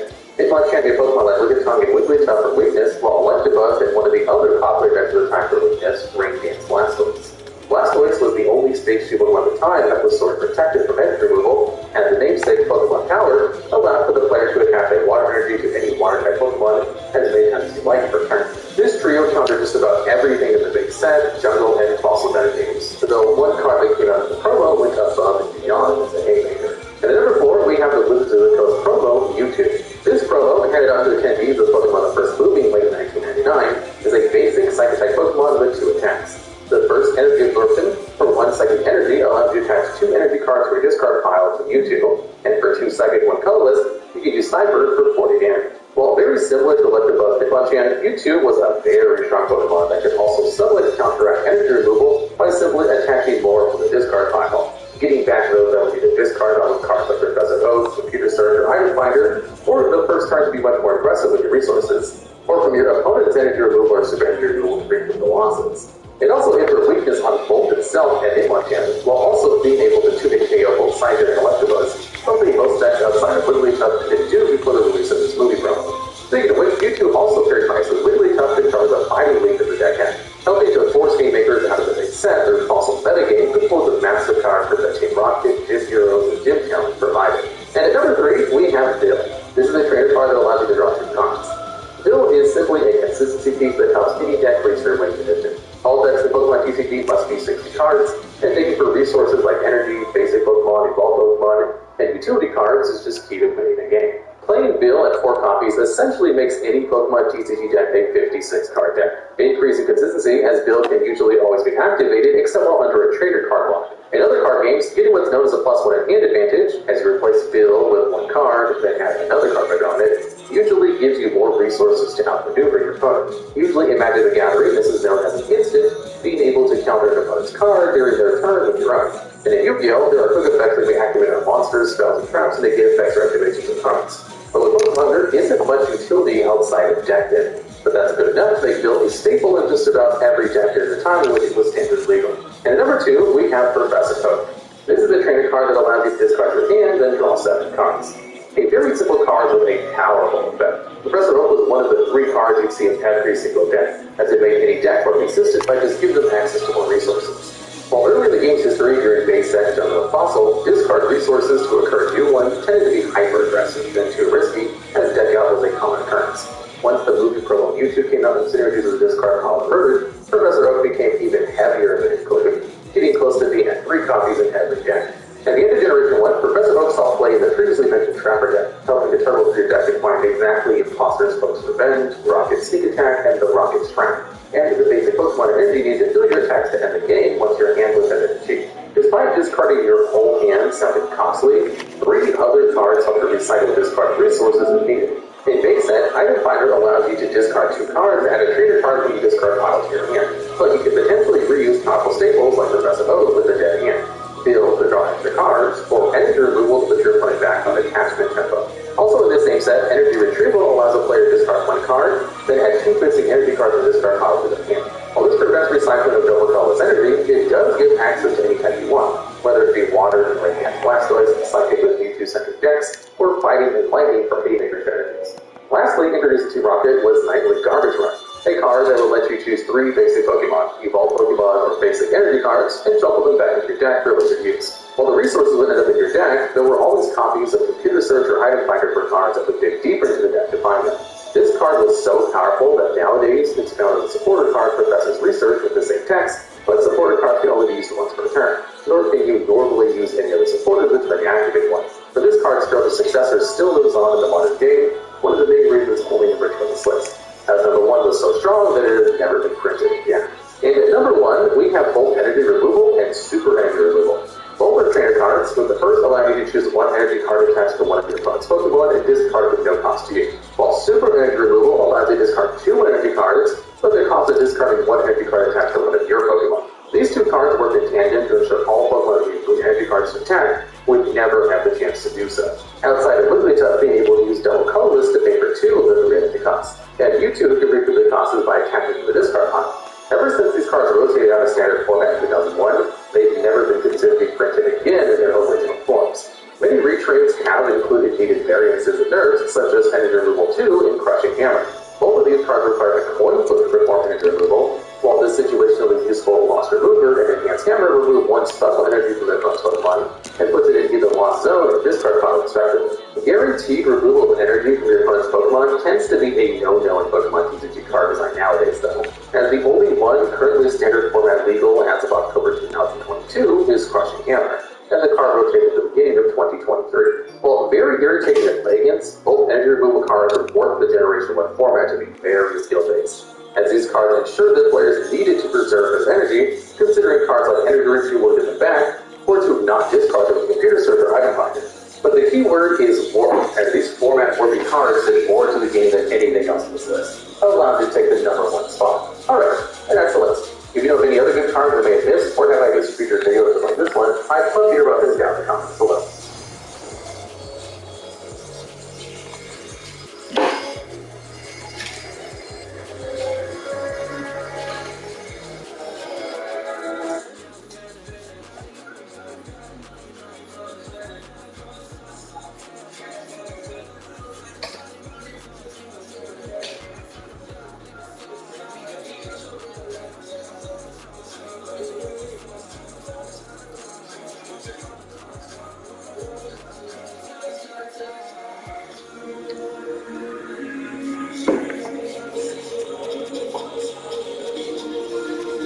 Reward your good financial gain. Rise to it with the new Elo Eclipse Rise Visa card. Tunes were one of the earliest monster subtypes we put in the game, being cartoon versions of other popular monsters which have summoning sickness, but also the ability to attack directly. And in this video, we're going over how Konami treated what's arguably the first Yu-Gi-Oh! Archetype, as well as impacted that of the game throughout the years. In the first main set released in the West, way back in 2002, the two monsters were introduced in the CCG. This initial wave set the tone for the archetype for the rest of the time, being comprised entirely of parodies of other monsters. We got retrained for Blue Eyes Pink Dragon, Rue Ran, Red Archery Girl, and Sun Skull, as well as the titular Toon World. The monsters all share the same effects, being that they first need to be special summoned from your hand by contributing the amount of monsters they need to be brought up as normal summons. They cannot attack the predator's special summon, and require to pay 500 life points to declare attack, and can attack your opponent directly unless they control 2 monsters, in which case they must target that for its attacks. And last, if Toon World is destroyed, they get destroyed as well. Despite having such large effects taxed between each monster, these retrained vanillas were hardly better than their original forms. The only thing they had going for them was being one of the first few ways to spell some of the monsters from your hand in the game. However, the setup was just too big to ever make worth it, as you needed both tribute fodder and its visiting spells in the field to get them all out, putting it on par with the terrible at the time ritual summons. For all of their restrictions and requirements, all they give you was a decently sized monster that could attack directly, but only a turn after the summon, making them very likely to die in some form of removal before doing anything. To make matters worse, these monsters all die to both monster and spell trap removal, as if the continuous spell gets removed, they go out with it. Toon World didn't have the viability at all, as despite being a reality warping tool in the anime, it has literally no effects as a real world form, only a 1,000 life point cost to be activated. With all that said, this would still be the only card of the first wave Toon supports to see play in the following years. However, it sets out a bad precedent for the archetype, when the card that does literally nothing manages to be more useful than the entire monster line. A couple of years later, Konami would once again try their hand at making 2 monsters, this time not limiting themselves for vanillas like future retrains. In 2005, we got 2 defined versions of Cannon Soldier, Goblin Tank Force, Gemini Elf, and Mass Sorcerer. Unlike the first wave of monsters, these have no summon restrictions, allowing them to be normal summon or special summon as you wish. 2300 attack stat line on level 4 monster, but gets second defense position for a turn to get attacks. 2 Mass Sorcerer lets you draw a card and inflicts battle damage to your opponent. And lastly, 2 Gemini Elf, being the only one based on an effect-less monster, got an effect that matches Mass Sorcerers, but they gave your opponent discard random cards with damage and build instead. This new wave also gave Toon spells and actual effects to use, like Toon Defense. It can hit your trap, which can make your opponent attack directly when they target one of your level 4 level 2 monsters for attacks.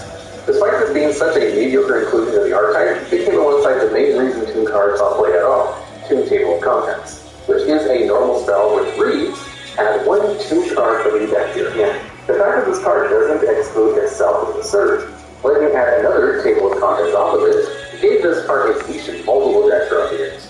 Being able to deck then and fill a graveyard with their spells is something no other card could do. This unique role has made this card a huge staple in many decks centered around magical explosions. And no more counters just 200 damage to both free spell cards in your graveyard. Two Cannon Soldiers saw playing old OTK/FTK decks due to being more easy to find than a regular Cannon Soldier, but you capitalize on some combos that gave you infinite honor, such as Transmutation of Chaos with new dimension shooting. Who will go on to see play in similarly generic strategies, but with plans to draw through the whole deck of them instead. Royal Magical Library is a monster which gains a spell counter each time a spell card is activated, and lets you remove 3 spell counters to draw a card. This means a single toon table of contents represents 4 spell counters on library. As you get your other 2 copies of it, activate a toon more.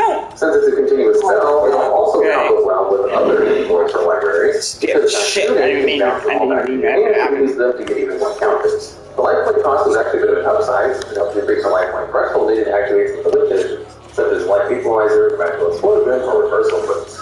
Toon World would also see a tiny bit of play in the very early build of Magical Musketeers, as all the monsters that are type let you plus in some way when a spell counter is activated and called as themselves. Since the deck used to rely on ties to the Brotherhood to plus a bit of monsters for a power play, the table of contents engine enabled you to actually up to 4 Magical Musketeers effects on a single card. Toon table of contents power was so high, it even allowed 2 Gemini Elf to get its other few copies to its name in Spellbook decks. The strategy's strongest card, Spellbook of Judgment, gives you an extra half of the spell card for each spell card activated at turn, as well as lets you summon the spellcaster monster from your deck who has a level less than or equal to that number. So, by comboing Judgment with Toon table of contents, you get to add 3 spells and Judgment to Spiritualist, a really powerful floodgate on your side of the field at the end of the turn. As a bonus, we win that even. Oh wow, Jack went at 4 points in that game. Okay. So hopefully you can discard it for hand side at the end of the turn instead of after filling your hand with Spellbook of Judgment. Even Blue Eyes Toon Dragon ended up seeing some play, and that was not due to the Blue Eyes support kind of all the way back into a local limit here. Rather, it was because of Monarch SDK. It's all play there is a great way to hit the deck, while also giving you another trade-in on top of the